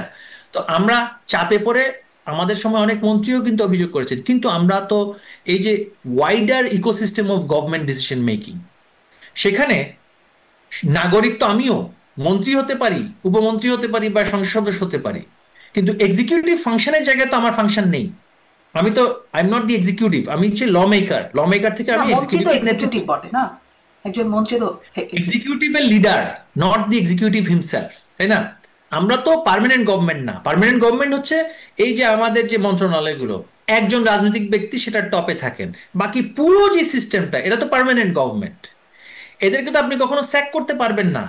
এদের যে প্রক্রিয়া, তার মানে এই যে ডিসিপ্লিনারি 15-17 বছর একটা মানে স্টেবল হলেন গভর্নমেন্ট হিসেবে, তবুও আপনারা মানে প্রশাসন ব্যবস্থার উপর আপনারা গ্রিপ নিতে পারেন নাই, বরং তারাই সেটা আপনাদেরকে পরিচালিত করতো, এরকম একটা অবস্থা। তারা আমাদেরকে পরিচালিত করতো সেটা আমি বলবো না। আমি বলবো তাদের যে ডিসিপ্লিনারি প্রসেস, তাদের যে অ্যাকাউন্টেবিলিটি প্রসেস, তাদের যে পারফরমেন্স ইভ্যালুয়েশন যেটা হয়, সেই ক্ষেত্রে আমাদের অবশ্যই ব্যর্থতা ছিল। কারণ আমাদের দেশে যেই পারফরমেন্স ইভ্যালুয়েশন হয়, সে যেই প্রক্রিয়ার মাধ্যম হয়, নট কতগুলো সে টার্গেট মিট করেছে তার উপর হয় না, সে কত বিধিবিধান মেনে চলেছে তার উপরে হয়। কারণ বিধিবিধান ফ্লেক্সিবলি আপনি দেখতে পারেন, আমি যখন সরকারে ছিলাম আমি দেখতাম মন্ত্রণালয়ে সেখানে ইন্টারপ্রিটেশনের বিষয় আছে। একটি বিধান আপনি নাগরিক স্বার্থে, জনগণের স্বার্থে, জনস্বার্থে সেটা সার্ভিস দেওয়ার জন্য বিধানটা সেভাবে পড়তে পারেন। আবার আপনার যদি মানসিকতা হয় আমি দিব না সার্ভিস, তাহলে আপনি সেভাবে ইন্টারপ্রেট করতে পারেন। এই যে একটা মানসিকতা, not to serve the public interest, এটা যদি আমার মধ্যে থাকে, তখন আমি তো সেটাতে কাজ করব না, এবং সেই কাজ না করার কোনো কনসিকুয়েন্স তো আমরা তৈরি করতে পারিনি। সেটা আমি বলবো আমাদের অন্যতম যে মাইক্রো লেভেলে রেগুলার গভর্নমেন্ট এমপ্লয়ি যারা, এবং এই কারণেই তো এই যে ব্যক্তি যারা আন্দোলন করলো, একটা বিশাল তরুণ সমাজকে এই যে ক্যারটটা, সেটাই তো তারা দেখালো যে কোনো রকমে যদি সরকারের একটা কেরানি হওয়া যায়, তাহলে তো তুমিও এই বিশাল কেকের ভাগ পাবে, তাই না? এই কেকের ভাগ দেওয়ার জন্যই তো তারা উত্তেজিত করলো যে আমাদের তরুণ সমাজকে, যে you also are entitled part of this cake, corruption cake and unaccountability cake. এখন এরা কিন্তু সরকারে বসে একই কাজেই করছে। এরা সরকারে বসার পরে এরা নিয়োগ শুরু করে দিয়েছে কোনো ধরনের যোগ্যতা যাচাইবিহীন ভাবে। এরা বসে, এরা যেহেতু এদেরকে যেহেতু তার মানে প্রশাসন কি ভয় পাচ্ছে। সামারিটা এরকম জনাব নওফেল, যে আসলে এই প্রশাসনের কাছে বা সরকারের এই ভেতরে যারা আসলে ভেতরের মানুষ বা পর্যালোচনার কাছে, তাদের কাছে যারা সরকারে যাচ্ছেন, ক্ষমতায় যাচ্ছেন, তারা অসহায়? আমি বলবো আমাদের দেশের রাজনৈতিক দলগুলোর মধ্যে মতানৈক্য, এবং সেখানে আমাদের যেহেতু কনসেনসাস ড্রিভেন পলিটিক্স না, হ্যাঁ, এবং সেখানে আমরা একে অপরকে নিশ্চিহ্ন করার যে মানসিকতাটা রাখি, এর ফাঁকে প্রশাসনকে জনমুখী করার জন্য, জনস্বার্থে পরিচালনা করার জন্য যে ধরনের ডিসিপ্লিনারি প্রসেস আমাদের নেওয়া দরকার, সেখানে আমাদের কেউই সেভাবে করে মনোযোগ দিচ্ছেন না, দেননি, আগামীতে দেবেন কিনা আমি স্পষ্ট, মানে পলিটিক্যাল অপোনেন্টের সাথে ডিল করতে করতে আসলে এখানে মনোযোগ দেওয়াটা কম হয়ে যায়, তাই মনে হলো। আমি একটু এখানে আসি যে সম্প্রতি, কিন্তু সত্য। জি, সম্প্রতি একটু ডাকসু একদম ছোট ছোট করে কয়েকটা পয়েন্টে যদি আপনার কাছে আসি, যে সম্প্রতি যে শিক্ষাঙ্গনগুলোতে দেখলাম, আপনি শিক্ষামন্ত্রী ছিলেন, অতএব এই প্রশ্নটা হয়তো রেলিভেন্ট হবে আপনার কাছে। জাকসু নির্বাচন হলো সামনে, আরো শিক্ষা মানে বিশ্ববিদ্যালয় নির্বাচন পেন্ডিং আছে, সেখানে শিবিরের জয় জয়কার, অথচ আওয়ামী লীগ শাসনামলের সময় একদম শিবির রাজনীতি, প্রকাশ্য রাজনীতিও তারা করতে পারতো না, বরং শিবির দেখলে মারাও একরকম জায়েজ ছিল, একটা অবস্থা এরকম দাঁড়িয়ে গেছিল, সেখানে শিবিরের এমন জয় জয়কার। এর পেছনে কি কারণ? মানে এত মুক্তিযুদ্ধ কর্নার বা বঙ্গবন্ধু কর্নার করলেন আপনারা, তার কি কোনো মানে সত্যিকারের ইম্প্যাক্ট আপনারা পেয়েছেন? দেখুন, এই যে কর্নার করা বা এই যে কিছু সুপারফিশিয়াল, আমি বলবো যে সিম্বলিক রিপ্রেজেন্টেশন, হ্যাঁ, মানে সিম্বলিক্যালি দর্শনকে প্রতিষ্ঠা করা যায় না। দর্শনের বিষয়টা, চেতনার বিষয়টা ধারণ করতে হয়। হ্যাঁ, সেই ক্ষেত্রে আহ, যতই আপনি কর্নার করেন বা যতই আপনি সেমিনার করেন, আহ, অনেক বিষয়ে সেই প্রশ্নে তরুণ সমাজ কিন্তু তাদের যে পেশা, তাদের যে ফিউচার, তাদের যে ভবিষ্যৎ, চাকরি বাকরি বা শিক্ষা জীবন শেষ করা, সেটাকে কিন্তু সবচেয়ে বেশি প্রাধান্য দেয়। আপনি রাজনৈতিক দর্শন বা রাজনৈতিক যে আদর্শ সেটা ধারণ করতে পারেন, কিন্তু তারা, যারা বিশেষ করে শিক্ষার্থী, তাদের মধ্যে কিছু প্রাইমারি কনসিডারেশন কাজ করে যে আমি এখানে শিক্ষা জীবন সম্পন্ন করতে এসেছি। শিক্ষা জীবন সম্পন্ন করার জন্য নিরাপদে আমি কিভাবে ক্যাম্পাস যথাসময়ে শেষ করে বেরিয়ে যাব, সেটা আমার কাছে সবচেয়ে বেশি মুখ্য বিষয়। শিক্ষার্থীদের মধ্যে দুটো জিনিস কাজ করেছে বলে আমি ব্যক্তিগতভাবে মনে করি। তারা একটা বিষয় চিন্তা করেছে, নিরাপত্তার কথা। যে জামায়াতে ইসলামীর যে ছাত্র সংগঠন, ছাত্র শিবিরের যেই সাংগঠনিক কার্যক্রম অতীতে আমরা দেখেছি, বর্তমানে আমরা প্রায় সময় দেখি, সেখানে কিন্তু তাদের মধ্যে দুটো অংশ থাকে। একটা থাকে অত্যন্ত মার্জিত, সভ্য, সুশীল, চমৎকারভাবে কথা বলে মানুষকে বুঝিয়ে একটা প্রতিনিধিত্বমূলক একটা মানে ইমেজ তারা সামনে আনে। এর পাশাপাশি ভীতির যে একটা বিষয়টা, এটা ঐতিহাসিকভাবে তারা কিন্তু পরিকল্পিতভাবে, সুনির্দিষ্টভাবে টার্গেট কিলিং এ কিন্তু খুবই সিদ্ধহস্ত। তো একটা বিষয় হচ্ছে যে যেই সংগঠনটি ক্যাম্পাসে প্রশাসনের সাথে মিলে এমন একটা সাংগঠনিকভাবে শক্তিশালী অবস্থান তৈরি করেছে, তাদের সাথে যদি আমি থাকি, তাহলে আমি শিক্ষা জীবনটা নিরাপদে সম্পন্ন করে আমি বেরিয়ে যেতে পারবো। এই কারণে কি সবাই তাদের আগে ছাত্রলীগে যোগ দিত, এমনকি শিবির ও গুপ্ত রাজনীতি করতো, এই কারণেই কি? হতে পারে, কিন্তু ছাত্রলীগের বিষয়টা আর এখানের বিষয়টা কিছুটা ভিন্নতা আছে। আমি কেন বলছি, আহ, ছাত্র শিবিরের যেই ফান্ডিং প্রসেস, তাদের যেই স্ট্রাকচারাল প্রসেস, সেটা এবং তাদের যে গুপ্ত রাজনীতি করার যেই পূর্ব অভিজ্ঞতা বা নিকট অতীতের অভিজ্ঞতা, সেটা কিন্তু ছাত্রলীগের সেই অর্থে কখনো ছিল না। ছাত্রলীগের মধ্যে অনেক ধরনের মত পথের কিন্তু একটা ব্যাপার ছিল, এটা ওপেন টু এভরিবডি। সেটা জামায়াতের ইসলামের কোন নেতার সন্তানও যদি বলে যে আমি এখন বঙ্গবন্ধুর আদর্শে বিশ্বাস করি, ছাত্রলীগের স্লোগান দিব, তার জন্য কিন্তু রাস্তাটা কিন্তু ওপেন থাকে।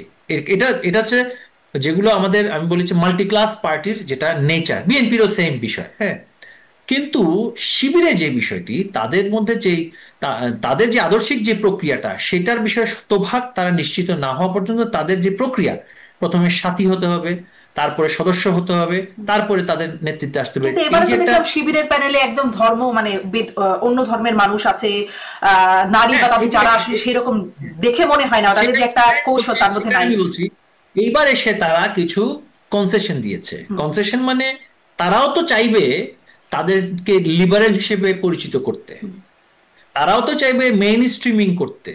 গুপ্ত রাজনীতিতে তো বেশি দিন থাকা যায় না। সিরিয়ার যে বর্তমান প্রেসিডেন্ট আছে, মোহাম্মদ আল সারা, সে তো আল কায়দার একজন সদস্য ছিলেন।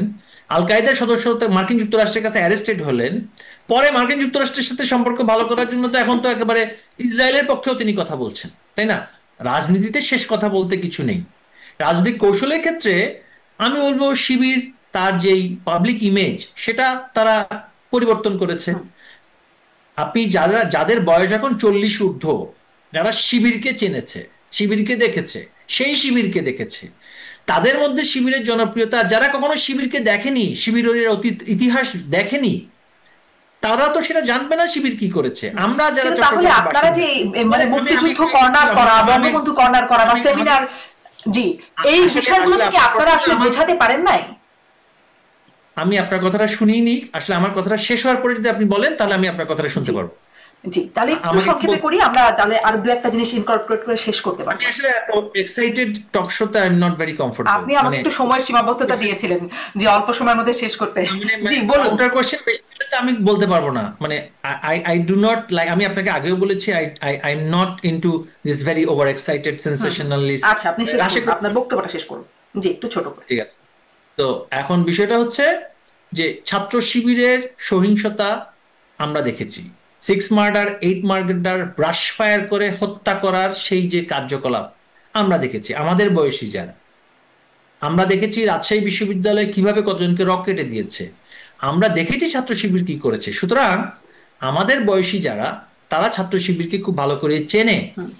আর আজকের যে ছাত্র শিবিরের যে ইমেজটা তারা মেকি ইমেজ তৈরি করছে, একটি 19, 20, 21 বছর বয়সের একটা শিক্ষার্থী ঢাকা বিশ্ববিদ্যালয়ের, তার কাছে তো সেই ইতিহাসটা নেই, তার কাছে তো সেই তথ্যটা নেই, তার কাছে তো সেই অভিজ্ঞতাটা নেই, তো স্বাভাবিকভাবেই সে বিভ্রান্ত হবে, সে তাদের প্রতি ইমপ্রেসড হবে, সেটাই তো স্বাভাবিক।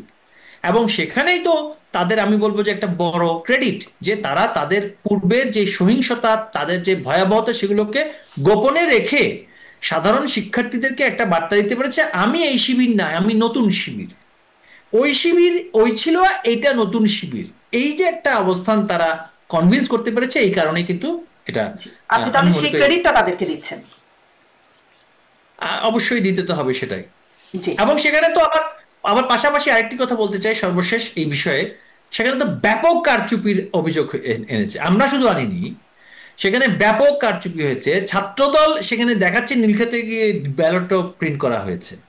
আবার সেখানে এটাও বলতে হবে যে ছাত্রলীগকে তো আপনি নিষিদ্ধ করে, শুধু ছাত্রলীগ নয়, ছাত্রলীগের সাথে সমমনা যে সমস্ত রাজনৈতিক ছাত্র সংগঠনগুলো ছিল সেগুলোকে তো আপনি নিষিদ্ধ করে দিয়েছেন, তাই না? জি। জি। তারপরেও আসলে বিপুল একটা মানে কি বলে যে নজির দেখছিলাম ভোট পড়ার হার, সেখানে একটা ব্যাপক ভোট পড়েছে। এখন ঠিক মনে নাই কত শতাংশ, 78% সম্ভবত যা মনে পড়ছে ভোট পড়েছে।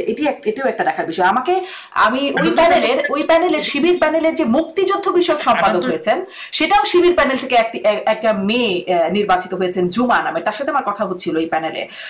তিনি বলছিলেন যে আসলে, আমি জিজ্ঞাসা করছিলাম যে এই প্রজন্মের কাছে কি মুক্তিযুদ্ধ বিষয়টা গৌণ হয়ে গেছে, কিভাবে শিবির থেকে মুক্তিযুদ্ধ প্যানেলেও জয়ী হয়, যেখানে তাদের পূর্ব ইতিহাস এরকম।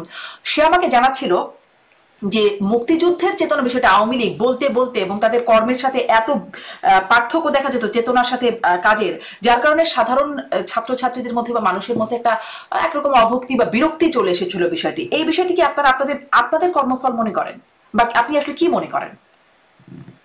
না, আমি মনে করি যে মুক্তিযুদ্ধ নিয়ে রাজনীতিটা আওয়ামী লীগ সেটা সিম্বলিকলি করেছে। আপনি অর্থনৈতিক নীতি প্রণয়নের ক্ষেত্রে তো সেখানে মুক্তিযুদ্ধের চেতনার কোনো বিষয় থাকে না, সামাজিক নীতি প্রণয়নের ক্ষেত্রে তো মুক্তিযুদ্ধের চেতনার বিষয় থাকে না, বা আদর্শিক বিষয়টা থাকে না, ম্যাক্রো লেভেলে থাকে। আপনি যদি বলেন যে মুক্তিযুদ্ধের চেতনা বিক্রি করেছে কিনা আওয়ামী লীগ, অপব্যবহার করেছে কিনা আওয়ামী লীগ, এটা তো বাংলাদেশের সকল রাজনৈতিক দলেরই গর্ব। একটি রাজনৈতিক দল এটার বিরুদ্ধে বিরূপ মনোভাব সৃষ্টি করেছে একটি প্রজন্মের মধ্যে, সেটা শহুরে একটা ছাত্র সমাজের মধ্যে এই ধরনের একটা বিরূপ মানে মনোভাব তারা সৃষ্টি করতে পেরেছে, সফলভাবে সেটা সৃষ্টি করতে পেরেছে। যে আরেকটা বিষয় আমি আবারও বলছি, যে শিক্ষার্থীদের মধ্যে তার primary consideration is not ideological, তার primary consideration is completion of his studies, তার শিক্ষা জীবন সম্পন্ন করা যথাযথভাবে এবং তার পরবর্তীতে তার কর্মসংস্থান হওয়া। এই যে মানে ব্যক্তি পর্যায়ে আপনার চাহিদা কোনটা, আর সমাজ সমাজ এবং রাজনীতির পর্যায়ে আপনার চাহিদা কোনটা, এর মধ্যে একটা পার্থক্য থাকবে। শিবির মুক্তিযুদ্ধকে সবসময় কলুষিত করতে চাইবে, কারণ ইভেনচুয়ালি গিয়ে তারা সেই ইতিহাস থেকে সরে আসতে চায়, সেই চেতনাবোধ থেকে সরে আসতে চায়, এবং তাদের ক্যাপিটালটা হচ্ছে সেই জায়গাটাতে।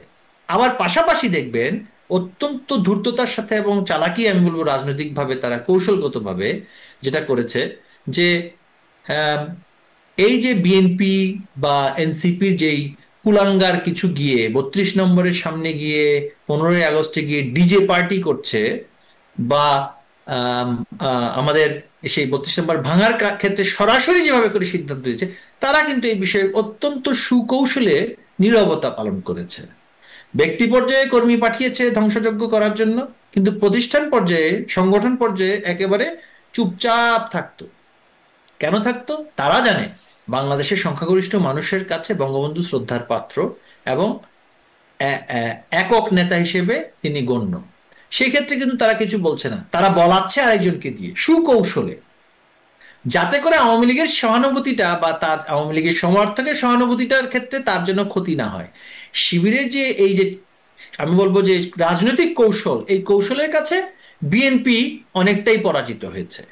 আর বিএনপি আপনারা? সাধারণ সাধারণ মানুষের কাছে বিএনপি শিবিরের এই যে কৌশল, এখন আমি তো অনেককে বলতে শুনি, যে অনেকেই বলছে যে 32 নম্বর ভাঙার ক্ষেত্রে তো আর ডাক্তার শফিক তো আর জনগণকে সেখানে গিয়ে ভাঙার জন্য বলেন নাই। ডাক্তার শফিক ভাঙার জন্য পাবলিকলি বলেন নাই, কিন্তু তার কর্মীদেরকে হয়তো বা পাঠিয়েছেন, আমরা জানি কি জানি না সেটা বিষয়ে মন্তব্য করতে চাই না। অনেকেই বলছেন যে তিনি তো বক্তব্য দিচ্ছেন অত্যন্ত সুশীল, সভ্য, সুন্দর কথা বলছেন, যেহেতু তিনি একসময় নিজেই বাম রাজনীতি করতেন, জাসদের রাজনীতি করতেন, সেই রাজনীতি থেকে পরবর্তী শিবির রাজনীতিতে গেছেন। তিনি বাক্যের কৌশল, ডেলিভারি, এই সমস্ত জায়গাতে তো তিনি খুবই সিদ্ধহস্ত, তাই না? তিনি খুবই পটু, সেক্ষেত্রে তিনি সফল সফল একটা ইমেজ এবং ফ্যাসাদ তৈরি করার ক্ষেত্রে। আমি আসলে শিবির বা বিএনপির এই যে বর্তমানে তারা কি কৌশল করছে সেটার বিষয় চেয়ে আমি বলতে চাচ্ছি তাদের ইভেনচুয়াল টার্গেটটা কি, তাদের মানে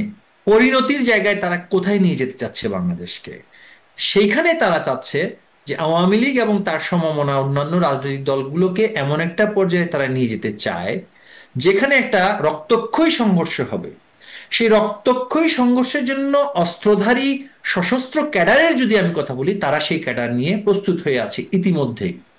আমাদের কাছে তথ্য আছে, সুনির্দিষ্ট তথ্য আছে, তারা রোহিঙ্গা ক্যাম্প থেকে অস্ত্র কিনেছে, আরাকান আর্মি থেকে অস্ত্র কিনেছে, পুলিশের অস্ত্র নিয়েছে। তারা একটা গৃহযুদ্ধপূর্ণ পরিস্থিতির জন্য সম্পূর্ণভাবে প্রস্তুত নিয়েছে। আপনি যে বলছিলেন আপনাদের অহিংস কৌশল আছে এবং দরকার হলে সহিংসতার জায়গায় সেখানেও আপনাদের প্রস্তুতির জায়গায়, একটু আগে যখন বলছিলেন মানে গান্ধীর আমাদের কৌশল নিয়ে আমি এখানে বিস্তারিত আলোচনা বলতে চান করব না, না। কিন্তু আপনারা আসলে তাদের কাছে এই যে অস্ত্র আছে আপনাদের কাছে কিভাবে আসবে? যদি আপনারা সেদিকে যেতে চান আপনাদের কাছে কিভাবে আসবে বা আছে নাকি? আমরা তো আমাদের যারা আমাদের সাথে আমাদেরকে যারা সহিংসভাবে নিশ্চিহ্ন করতে চায়, সশস্ত্রভাবে আমাদেরকে নিশ্চিহ্ন করতে চায়, তারা অস্ত্রের যোগান, অস্ত্রের প্রশিক্ষণ, সহিংস সশস্ত্র আন্দোলনের যে মানে প্রতিহত করা আমাদেরকে যে প্রক্রিয়াটাতে তারা যাচ্ছে ধীরে ধীরে, সেই তথ্য তো আমাদের নিতে হবে। আমাদের কাছে যথাযথ অনেক সোর্স আছে দেশে, তো আমাদের সকলেই বিদ্যমান আছে, এবং যে সমস্ত জায়গা থেকে অস্ত্রগুলো দেয়া হয় বা নেওয়া হয় সেগুলো তো নানান সংস্থা বা কারা কোন দিক থেকে কোন দেশ থেকে সেগুলো আনে, কিভাবে সেটাকে বিতরণ করে, যারা রাজনীতি করে, মাঠে রাজনীতি করে, তাদের কাছে এই তথ্যগুলো থাকে। আমাদের কাছেও সেই তথ্যগুলো আছে। জি, সেই তথ্যের প্রেক্ষিতে মানে আপনারাও যে সেটাকে মোকাবেলা করার প্রস্তুতি নিচ্ছেন, আপনাদের সোর্সটা কি? সেখানে আপনারা যদি সহিংস হতে চান আপনাদের অস্ত্রের উৎসটা কি হবে?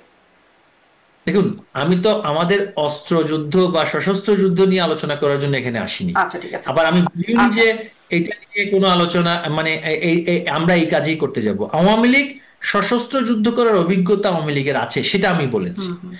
না, আপনি বলছিলেন যে অহিংস এবং সহিংস দুটোই হতে পারে। না, অহিংসা থেকেই তো সহিংসতার সৃষ্টি হয় যদি আমার বিরুদ্ধে সেই ধরনের সশস্ত্র কোনো কাজ করা হয়। আত্মরক্ষা করতে গিয়ে তো আপনাকে কিছুটা হলেও সেই সহিংসতা উত্তর দেওয়ার জন্য আপনাকে তো সশস্ত্র হতে হবে, সেটাই হচ্ছে বিষয়। সেটাই হচ্ছে বিষয়। এটা এমন কোনো আলোচনার ক্ষেত্র নয় যে আমি এখানে বসে আমার কি কৌশল সেটা বারংবার আমি আপনাকে বারবার বলছি। ঠিক আছে, একদম জি, স্পষ্ট এটি। কিন্তু এই যে আপনাদের সংগঠিত হওয়া, এটার জন্য প্রস্তুতি হওয়া, সেই কৌশলটা না বললেও আমি এটি একটু জানতে চাই যে সেখানেও তো একটা আর্থিক ব্যবস্থাপনার প্রয়োজন হয়। সম্প্রতি আমরা শুনলাম এস আলম, যিনি আসলে বাংলাদেশ থেকে বহু টাকা পাচার করেছেন এরকমটা আমরা জানি, পত্রপত্রিকায় আসছে, আদালতেও উঠেছিল সেই বিষয়টি। পত্রপত্রিকায় এখন যা আসছে, এখন না, আপনাদের সময় এসেছে না, পত্রপত্রিকার খবরের বিষয়ে তো কেউ প্রতিবাদও দিতে পারছে না। পত্রপত্রিকায় তো অনেক খবরই আসছে। পত্রপত্রিকায় কিছুদিনের মধ্যে আসবে সাইদিকে আসলেই চাঁদে দেখা গিয়েছিল। না, আমি আসলে আপনাদের সময়, আওয়ামী লীগ সময়ের কথা বলছি। তখন এটা প্রথম আলো ডেইলি স্টারে লিড হয়েছিল, কিন্তু সেটারও কোনো প্রতিবাদ হয় নাই। আদালতেও কিন্তু গিয়েছিল ওই পত্রিকার রেফারেন্সে, আপনার হয়তো মনে থাকবে, আপনি আদালতেরও মানুষ। আদালতেও গিয়েছিল এবং আদালত সেটিকে স্থগিত করেছিল, কোনো তদন্ত অনুসন্ধান সেই সময়ের জন্য স্থগিত করেনি। আদালত একটা টাইম লাইন দিয়েছিল যে এতদিনের মধ্যে সেটাকে শুরু করতে হবে। আদালত একটা নির্দেশনা দিয়েছিল, আদালত স্থগিত করে নাই, তদন্তকে আদালত স্থগিত করে নাই। আপনার বর্তমানে যে মিডিয়া চলছে, সেই মিডিয়ার যে অবস্থা, আমি আপনাকে প্রশ্ন করব, আপনি কেন বাংলাদেশের বাইরে গিয়ে টকশো করছেন? আপনার তো বাংলাদেশের কোনো গণমাধ্যমে কোনো ধরনের সংবাদ প্রচার করার, আমার ইন্টারভিউ নেওয়ার কি আপনার সেই ক্ষমতা আছে? নেই, কারণ আপনি সেটা অপরাধ করবেন, তাই না? তো যেখানে আপনি আপনার টক শো পরিচালনা করার জন্য ইউটিউবের আশ্রয় নিতে হয়েছে। না, যদিও আমি আসলে বাংলাদেশে বিদেশে আসাটা আপনাদের গণ অভ্যুত্থানের হবার বহু আগে, বা আপনি যে আন্দোলনই বলেন তার আগে, সেটি আমার ব্যক্তিগত কারণে। আমি একটু দর্শককে বলে রাখতে চাই, আমি 2024-এর ফেব্রুয়ারি, ব্যক্তিগত কারণটাই আমি বলবো। হ্যাঁ, আমি আসলে ফেব্রুয়ারিতে আপনারা যখন ক্ষমতায় আছেন এবং ভালোভাবেই আছেন, নির্বাচনের ঠিক পর আমি চলে এসেছি, সেটি আমার ব্যক্তিগত কারণে। ক্ষমতা আছে এখন একজন সাংবাদিক হিসেবে আওয়ামী লীগের কারো ইন্টারভিউ না, নিয়ে পারছে না, আসলে সেটি পারছে না। এটি এটি একদম চাক্ষুষ দৃশ্যমান যে এটি আওয়ামী লীগের কেউ দেশের গণমাধ্যমে কোথাও কথা বলার সুযোগ আওয়ামী লীগ পাচ্ছে না। আওয়ামী লীগ নয় শুধু, আব্দুল লতিফ সিদ্দিকী আওয়ামী লীগের সমালোচনা করেছে। তাকে যেভাবে অপমান করা হলো, আক্রমণ করা হলো, আওয়ামী লীগের সমালোচক যারা ছিল সেই কথাগুলো তো এখানে এখন শুধু বিরোধিতার জন্য বিরোধিতা, বা যেটা এই নৈরাজ্যবাদী গোষ্ঠী যে ট্রেন্ড স্থাপন করতেছে সেই ট্রেন্ডের কথা আমি যদি বারবার বলতে থাকি, এই যে আপনি বললেন যে প্রথম আলো ডেইলি স্টার তো সরাসরি এই ষড়যন্ত্রের সাথে হ্যাঁ, সম্পৃক্ত কিন্তু ছিল। তখন তো এটার প্রতিবাদ করে নাই, সরকারের পক্ষ থেকেও প্রতিবাদ করে নাই, একটু টাকা না, 1 লক্ষ কোটি টাকা পাচারের অভিযোগ উঠেছিল। এটা তো সরকারের বিষয় নয়, এটা এটা তদন্তকারী সংস্থা দেখবে। তদন্তকারী সংস্থা তো টেক আপ করেছিল, তদন্তকারী সংস্থা তো তারপরে আবার সেটি আমাদের, স্থগিত হয়ে গেল সেটা তো আদালতের বিষয়। রাতারাতি আমাদের সময়ে সালামের নাগরিকত্ব চলে গেল সিঙ্গাপুরে, বাংলাদেশের নাগরিকত্ব বন্ধ হয়ে গেল। কথা বলতে না দিলে তো আসলে আপনার টক শোতে আমার পক্ষে কথা বলা খুব কঠিন হয়ে দাঁড়াবে। আমি কথা বলার সময় আপনি যদি একটু অপেক্ষা করেন আমি তাহলে জাস্ট আপনি আমার আমার পয়েন্টগুলো দিয়ে দিলাম যেন আপনি এই পয়েন্টগুলোতে একটু বলেন। আপনার পয়েন্ট তো আমি শুনতে পাচ্ছি না। আমি বলার সময় যখন আপনি বলবেন আপনার পয়েন্টটা আমি শুনতে পারবো না, তাই না? আপনাকে আমার কথাটা বন্ধ করতে হবে। আমি আপনার কথার মধ্যে কিন্তু আমি কথা বলছি না। আপনি আমার কথাটা বলতে দেওয়ার পরে আপনি যদি আমাকে পয়েন্টগুলো দেন তাহলে ভালো হয়। আমি কি তাহলে পয়েন্টগুলো দিয়ে নিব? আমি কি একটু পয়েন্টগুলো দিয়ে নিব? যেটা আমি বলতে চাচ্ছিলাম, পয়েন্টগুলো হচ্ছে, আমি বলছিলাম যে আদালতে সেই তদন্তটা স্থগিত করা হলো। এস আলমের রাতারাতি নাগরিকত্ব পরিবর্তনে বাংলাদেশের নাগরিকত্ব ছেড়ে চলে গেলেন সিঙ্গাপুর এবং সাইপ্রাস, সম্ভবত সেই দেশগুলোর নাগরিকত্ব তিনি গ্রহণ করলেন পরিবার সহকারে। মানে এই ঘটনাগুলো হয়ে গেল, 1 লাখ কোটি টাকা পাচার হয়ে গেল, সেটা না প্রতিবাদ না যথাযথ তদন্ত সে সময় হলো না। 1 লাখ কোটি টাকা পাচার, আমি বলি 1 লাখ কোটি টাকা পাচার হয়েছে, এটা কে বলেছে? এটা একটা অনুমান। ইউনূস সরকার বলছে বাংলাদেশ থেকে $242 বিলিয়ন নাকি চলে গিয়েছে। বাংলাদেশের বর্তমান অর্থনীতিতে জিডিপির আকার হচ্ছে $250 বিলিয়ন। যদি $242 বিলিয়ন যদি পাচার হয়ে থাকতো তাহলে বাংলাদেশের অর্থনীতি হতো আজকে মালয়েশিয়ার থেকে $200 বিলিয়ন বেশি। কোন পাগল বা উন্মাদ কি বিশ্বাস করবে বাংলাদেশের অর্থনীতি ওই, আমরা তো কোনো ক্লেম করি নাই যে বাংলাদেশের অর্থনীতি আমাদের সময়ে এমন ভাবে গ্রো করেছে যেখানে বাংলাদেশ মালয়েশিয়ার চাইতে বেশি উন্নত হয়ে গিয়েছিল, এটা তো আমরাও কোনদিন ক্লেম করিনি। এই যে কিছু কিছু সংখ্যার কথা বলা হচ্ছে, উদ্ভট সংখ্যা, এই সংখ্যাগুলো যে তদন্ত করে যে সত্যটা, এসালাম যদি 1 লক্ষ কোটি টাকা নিয়ে যায় অবশ্যই সেটা তাকে শাস্তি পেতে হবে, কিন্তু সত্যটা পাওয়ার অপেক্ষাও তো আমরা করিনি। প্রশ্নটা শেষ করতে চাই যে আসলে কি 4,500 কোটি টাকা যে দিচ্ছেন শেখ হাসিনাকে দিবেন আওয়ামী লীগের পুনর্গঠন বা সংগঠিত করবার জন্য, এই তথ্যের ভিত্তি আছে কিনা? কথা, এই তথ্যের ভিত্তি আছে কিনা? ইতিমধ্যে 2,500 কোটি টাকা দিয়েছেন, এই তথ্যের ভিত্তি আছে কিনা? জি, এই ধরনের উদ্ভট কথা। আপনি একজন সাংবাদিক, আপনি একজন সাংবাদিক ছিলেন, এখন আপনি মানে সাংবাদিকতাতে এখনো যুক্ত আছেন। কোন ধরনের তথ্য উপাত্ত প্রকাশ করার ক্ষেত্রে সেখানে তো কিছু প্রমাণ প্রয়োজন আছে, তাই না? 2,500 কোটি টাকা, 4,000 কোটি টাকা, 400 কোটি টাকা, 500 কোটি টাকা, এই অর্থ তারা কিভাবে নিরূপণ করলো? এই ধরনের উদ্ভট তথ্যের সূত্রটা কি? একটা মিনিমাম একটা তো সোর্স লাগবে না, তাই না? এস আলম 2,500 কোটি টাকা নাকি আমাকে আর কিছু নেতৃবৃন্দকে দিয়ে গেছে। আমার দেশের মতন একটা গোয়েবলসীয় প্রোপাগান্ডা নির্ভর সংবাদপত্রের আলোচনার ভিত্তিতে যদি সেই প্রশ্ন আমাকে করা হয়, আমি তো সেটা অবশ্যই বলবো এর চাইতে ডাহা মিথ্যে কথা আর হয় না। কিন্তু ওই যে আপনি বললেন না যে রাজনৈতিক নেতা হিসেবে আপনাদের কাছে অনেক তথ্য আসে যে কার কাছে অস্ত্র যাচ্ছে, কোথা থেকে টাকা আসছে, এই মানে তথ্যগুলো যেমন করে আসে, এই তথ্যগুলো কি তেমন করে গেল কিনা? কারণ এই কথাগুলো তো আপনি শুনেছেন কি যে এইরকম তথ্য আসছে, এটি আমার মুখ থেকে বের হওয়া তথ্য না, আমি গণমাধ্যমে আসা তথ্য। মির্জা ফখরুল ইসলাম আলমগীর এই কথাটি বলেছেন। কোন গণমাধ্যম? হ্যাঁ, এখন গণমাধ্যমের কি অবস্থা আপনি একজন সাংবাদিক হিসেবেই খুব ভালো করে জানেন।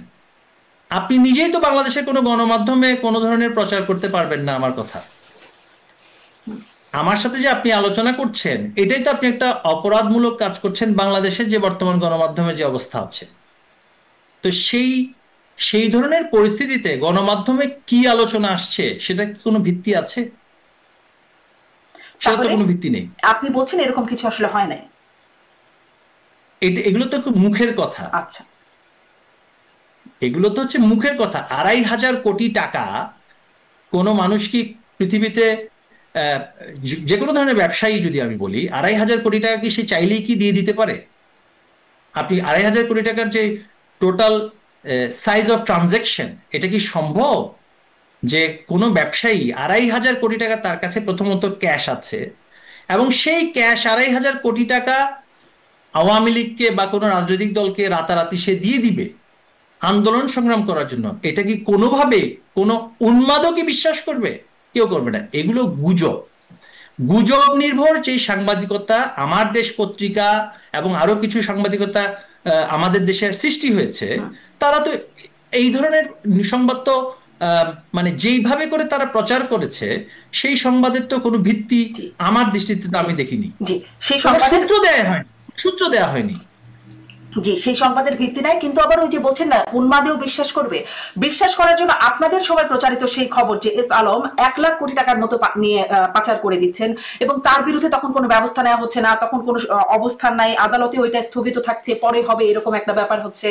তখন তো একটা বিশ্বাসযোগ্যতা আছে যে আওয়ামী লীগের সময় টাকা নিয়ে গেছে, অতএব সেই টাকা থেকে এখন আওয়ামী লীগে ইনভেস্ট করা হচ্ছে।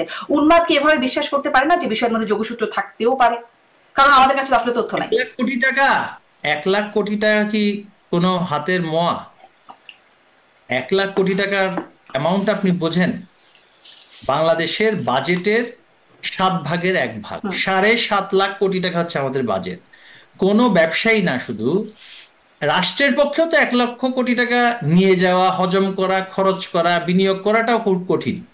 আমাদের পরিচালনাগত ব্যয় হচ্ছে 3 লক্ষ কোটি টাকা বা 4 লক্ষ কোটি টাকার মতো।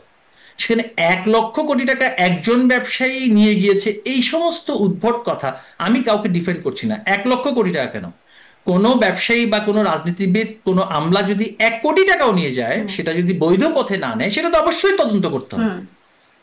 সংখ্যার যেই গোয়েবলসীয় রাজনীতি বাংলাদেশে শুরু হয়েছে, সেই গোয়েবলসীয় রাজনীতিতে আহ, এরা কত সিদ্ধহস্ত সেটা আমরা 5ই আগস্টের আগে এবং 5ই আগস্টের পরেও দেখেছি। এই যে ইউনূস সরকার, সে, আমি আবারও বলছি, যে হাজার হাজার বিলিয়ন ডলার এমন ভাবে সে বলছে, যে আপনারা তাকে প্রশ্ন করুন, তিনি যে 25% শেয়ার হোল্ডার অফ জিপি, সেটার যে ডিভিডেন্ড তিনি বছর বছর পেয়েছেন, সেই ডিভিডেন্ডের যে অ্যাডভান্স ইনকাম ট্যাক্স হয়েছে, সেই অ্যাডভান্স ইনকাম ট্যাক্স কেন তিনি মওকুফের জন্য চেষ্টা করেছেন? তিনি কেন, যেটা যে কোনো ব্যবসায়ী বাংলাদেশে যখন তিনি ডিভিডেন্ড পাবেন, তার 10% অ্যাডভান্স ইনকাম ট্যাক্স কেটে রাখতে হয়, তারপরে তাকে আবার ইনকাম ট্যাক্স দিতে হয় যদি সেখানে তার ইনকাম ট্যাক্সের সেই দায়টা আসে।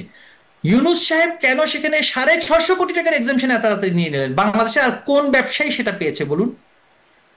নিজের লভ্যাংশ থেকে এত গ্রস ইরেগুলারিটি করে আসা একটা মানুষ, তার যে ইউনুস সেন্টার আছে, তার মাধ্যমে যে ব্যাপক মিথ্যা প্রচারণা করছে, এবং তার যে প্রচারক গোষ্ঠীকে সে দেশে বিদেশে কাজে লাগাচ্ছে, তো সেই ক্ষেত্রে তো 1 বিলিয়ন, 1 বিলিয়ন কেন, 222 বিলিয়ন কেন? সে তো কিছুদিন মধ্যে বলবে কয়েক হাজার বিলিয়ন অর্থ বাংলাদেশ থেকে নিয়ে গেছে, তাই না? তো এই সমস্ত উদ্ভট কথা মানুষ আর বিশ্বাস করে না। মানুষ কিন্তু মানুষ কি তাদের তখনও যে বিশ্বাস করে না যখন আসলে ব্যাংকে গিয়ে দেখে, যে ব্যাংকে গিয়ে যখন দেখে টাকা তুলতে পারছে না, তার গচ্ছিত অর্থগুলো তুলতে পারে না, ঋণ আমাদের খেলাপির পরিমাণ সরকারের এত সময়, বেশি। আমাদের সরকারের সময় কোন ব্যাংক বন্ধ হয়েছে বলুন আপনি? কোন ব্যাংক তার গ্রাহকদেরকে অর্থ দিতে পারেনি? কোন ব্যাংক তার কর্মচারীদেরকে বেতন দিতে পারেনি আমাদের সরকার যতদিন ছিল? ফার্মার্স ব্যাংকে সেখানে লিকুইডিটি ক্রাঞ্চিং হয়েছে, ফার্মার্স ব্যাংকে। কিন্তু যে সমস্ত ব্যাংকগুলো নিয়ে আমাদের আলোচনা হয়েছে, বাংলাদেশের কোন ব্যাংকে লিকুইডিটি ক্রাইসিস হয়েছে আপনি দেখান। আপনি তো বাংলাদেশে 5ই আগস্টের আগে ছিলেন। কোথায় আপনি শুনেছেন বাংলাদেশে আমাদের সরকারের দেয়া লাইসেন্সপ্রাপ্ত ব্যাংক, বা বিএনপি বা তাদের সরকারের সময় দেয়া লাইসেন্সপ্রাপ্ত ব্যাংক, এবি ব্যাংক যদি আমি বলি, মোর্শেদ খান সাহেব সেটার মালিক ছিলেন, সেটাও একসময় প্রবলেম ব্যাংক হিসেবে দেখা হয়েছিল, কিন্তু সেটাও তো বন্ধ হয়নি। মেঘনা ব্যাংক বলি, এই যে আপনার এখানে যিনি শো করতে আসেন প্রায় সময়, যে আমাদের যে রাশেক রহমান সাহেব, তারা তো মেঘনা ব্যাংকের উদ্যোক্তা। মেঘনা ব্যাংকের উদ্যোক্তা, তার বাবা মেঘনা ব্যাংকের উদ্যোক্তা, তিনি মেঘনা ব্যাংকের বোধহয় পরিচালক। হ্যাঁ, এটাও প্রবলেম ব্যাংক হিসেবে একটা পর্যায়ে বলা হয়েছিল, কিন্তু সেটাও তো বন্ধ হয়নি। একজন কর্মচারীর বেতন তো 1 মাসও আটকায়নি। তো এটা আপনি কোন যুক্তিতে বলছেন যে ব্যাংকগুলো খালি হয়ে গিয়েছে। এই সরকার আসার পরে 5 তারিখের পর থেকে দেখা গিয়েছে liquidity crisis. Why? Because monetary policy failure. Bangladesh bank সিদ্ধান্ত নিল তারা আর কোনো ব্যাংকে লিকুইডিটি সাপ্লাই দেবে না, কোনো ব্যাংকে লিকুইডিটি সাপ্লাই দিবে না। তো সেই ক্ষেত্রে যখন সেন্ট্রাল ব্যাংক সিদ্ধান্ত নেয় যে লিকুইডিটি আমি কোনো ব্যাংকে দেব না, সেই ক্ষেত্রে কেন আমি ব্যাংকগুলো কিভাবে মানুষ গ্রাহককে পয়সা দেবে? ব্যাংকগুলো তো তখন লিকুইডিটি ক্রাইসিসে পড়েছে। এবং আমাদের বহু রাজনীতিবিদ এবং ব্যবসায়ী, তাদের সকল ব্যবসা প্রতিষ্ঠান বন্ধ করে দেওয়া হয়েছে। যার একটা রানিং গার্মেন্টস ফ্যাক্টরি ছিল, আমি যদি বলি, সেই গার্মেন্টস ফ্যাক্টরিতে অপারেশন চলছে, সেখানে অর্ডার আসছে, সেখানে প্রোডাকশন চলছে, আপনি হঠাৎ করে সেটা বন্ধ করে দিলেন, তো সে তো লিকুইডিটি ক্রাইসিসে পড়বে। তো ব্যাংকের তা যে দেনা, সেটা তো সে দিতে পারছে না। এই যে একটা মেজর ইকোনমিক মিসম্যানেজমেন্ট, অর্থনীতিকে একেবারে ধ্বংস করে দেওয়ার যে একটা মিসম্যানেজমেন্ট, এই যে আহসান মনসুর বাংলাদেশ ব্যাংকের গভর্নর, আহসান মনসুর দায়িত্ব নিলেন বাংলাদেশ ব্যাংকের গভর্নর হিসেবে। আমরা পরিষ্কার দেখলাম তার কন্যা দুবাইতে মিলিয়নস অফ ডলার্স দিয়ে সে সেখানে অ্যাসেট কিনেছে। সেটা আবার আহসান মনসুর সাহেব গভর্নর হিসেবে লন্ডন যাওয়ার পথে সেখানে থাকলেন, সে ভিডিও দেওয়া হলো, তার কন্যার সোশ্যাল মিডিয়াতে আমরা দেখলাম। সেইখানে প্রায় 100 কোটি টাকা দামি সেখানে তিনি ভিলা কিনলেন। সেই ভিলাতে তিনি থাকছেন। আহসান মনসুরের মেয়ে কিভাবে বাংলাদেশ থেকে এই অর্থ বিদেশে পাঠালেন? আহসান মনসুর সাহেবের মেয়ে, এখন আমি যাকে দায়িত্বে বসিয়েছি, তার যেই ব্যক্তিগত সততার প্রশ্নে তাদের যে অবস্থা, সে অবস্থাতে তো তাদের কোনো কথা বলার অধিকার নেই। আহসান মনসুর সাহেবের মেয়ে ঢাকাতে একটা রেস্টুরেন্ট চালাতেন, নাম হচ্ছে হর্স অ্যান্ড হর্স। সেই রেস্টুরেন্টে বিনা অনুমতিতে সেখানে অ্যালকোহল সার্ভিস করা হতো। নার্কোটিক্সের কোনো লাইসেন্স ছিল না আমাদের সরকারের সময়। যখন তাকে সেখানে গিয়ে নার্কোটিক্স গিয়ে সেখানে লাইসেন্স চাওয়া হলো, তিনি তখন তার ক্ষমতার দাপট দেখালেন। তিনি অত্যন্ত উচ্চ পর্যায়ের লোকজনের সাথে তার যোগাযোগ ছিল, তিনি সেটাকে ধামাচাপা দিয়েছেন। তো এই ধরনের ব্যক্তিরা যদি এখন আমাদেরকে ছবক দেন, এই ইউনূস সাহেব এখন বিলিয়ন বিলিয়ন ডলারের কথা বলছেন, তিনি কিভাবে গ্রামীণ ইউএসএ তে বিনিয়োগ করেছেন সেটার তো কোনো অনুমতি ছিল না। তিনি কিভাবে ফ্রান্সের ড্যানন কর্পোরেশনের সাথে জয়েন্ট ভেঞ্চারে তিনি ইনভেস্টমেন্ট করেছেন সেটা তো কোনো অনুমতি ছিল না। তিনি ইউরোপে, তিনি প্যারিসে কিভাবে ফ্ল্যাট কিনেছেন সেটা তো কোনো অনুমতি ছিল না। ক্ষমতায় আসা মাত্রই তিনি রেট্রোস্পেক্টিভলি ভূতাপেক্ষ অনুমতি দিয়ে সেটাকে তিনি পাশ করিয়ে নিলেন। সেই প্রশ্নগুলো তো তাদেরকে আপনি করতে পারবেন। জি, খুবই যৌক্তিকভাবে আপনি প্রশ্নগুলো রাখতেই পারেন। সেই প্রশ্নগুলোরও উত্তর পাবো কিনা জানি না। আমরা মানে যখন যাকে পাই চেষ্টা করি তার কাছ থেকে তার বিষয়ে সেই প্রশ্নগুলো উত্তর খুঁজবার। আমি তো কোনো ব্যবসায়িক গোষ্ঠীর মুখপাত্র। জি জি, কোন আলম বা কোন বসুন্ধরা কত টাকা নিয়ে গিয়েছে সেই তথ্য তো আর আমার কাছে থাকবে না, সেই তাই না? তথ্যটা সমস্যা হচ্ছে কারোর কাছেই থাকে না, কারোর কাছেই থাকে না সেই তথ্য। আপনি দুর্নীতি দমন কমিশনের যিনি চেয়ারম্যান, তাকে আপনি সুনির্দিষ্ট করে প্রশ্ন করতে পারেন, তাকে আপনি আপনার শোতে ডাকেন, সেখানে ডেকে তাকে প্রশ্ন করতে পারেন যে আপনি এই কথাটাতে বলেছেন তো। মানির তো একটা ট্রেইল আছে, টাকা তো আর আকাশ থেকে পড়ে না, তাই না? সেই মানি ট্রেইল আপনি বলছেন যে অমুক ব্যবসায়ী গ্রুপ বিদেশে টাকাটা নিয়ে গিয়েছে, মানির তো একটা প্রসেসের মধ্যে দিয়ে সেটা গিয়েছে। যদি গিয়ে থাকে তাহলে সেটা তারা জনসমক্ষে উন্মুক্ত করুক।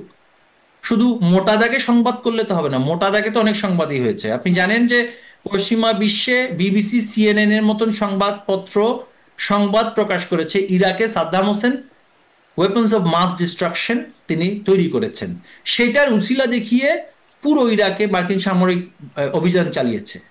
তো সেটা তো বিবিসির মতন সংবাদ প্রতিষ্ঠান কিন্তু প্রচার করেছে, সেখানে ওয়েপন্স অফ মাস ডিস্ট্রাকশন ছিল। তো কিছুই তো পাওয়া গেল না শেষ পর্যন্ত। সংবাদের ভিত্তিতে যদি সেটা নিরূপণ করতে দেওয়ার কোনো অধিকার না হয়, এখন আমার বিরুদ্ধে আপনি একটা সংবাদ প্রচার করে দিলেন, আমাকে তো সেটার কোনো আপনি সুযোগই দিচ্ছেন না আমি সেটা একটা এক্সপ্লেনেশন দেওয়ার জন্য। আপনি আমার বিরুদ্ধে যেটা অ্যালিগেশন আমি দেখেছি যে 42টা অ্যাকাউন্টে 141 কোটি টাকা নাকি লেনদেন পাওয়া গিয়েছে। তা আমার জানা মতে আমার অ্যাকাউন্ট আছে 2টো, তো বাকি 40টা অ্যাকাউন্ট আপনি কোত্থেকে আসলে আমাকে একটু তালিকাটা একটু দেখাবেন। আমাকে যদি আপনি মামলা করতে হয়, চার্জশিট তো দিতে হবে আমার বিরুদ্ধে, সেই তালিকাটা আপনি দেখান। এই যে মোটা দাগে সংবাদ করার মাধ্যমে সেগুলো নিয়ে তো কোনো উত্তর কেউই দিতে পারবে জি, না। এগুলো ভুয়া সংবাদ, এগুলো নিয়ে উত্তর নাই। সমস্যাটা এখানেই যে আমরা উত্তর পাই না কত টাকা পাচার হলো। সংসদে দাঁড়িয়ে আপনাদের সময় অর্থমন্ত্রী অসহায়ভাবে বলছেন কে পাচার করছে, কারা পাচার করছে, আর তারও নাকি জানা নাই।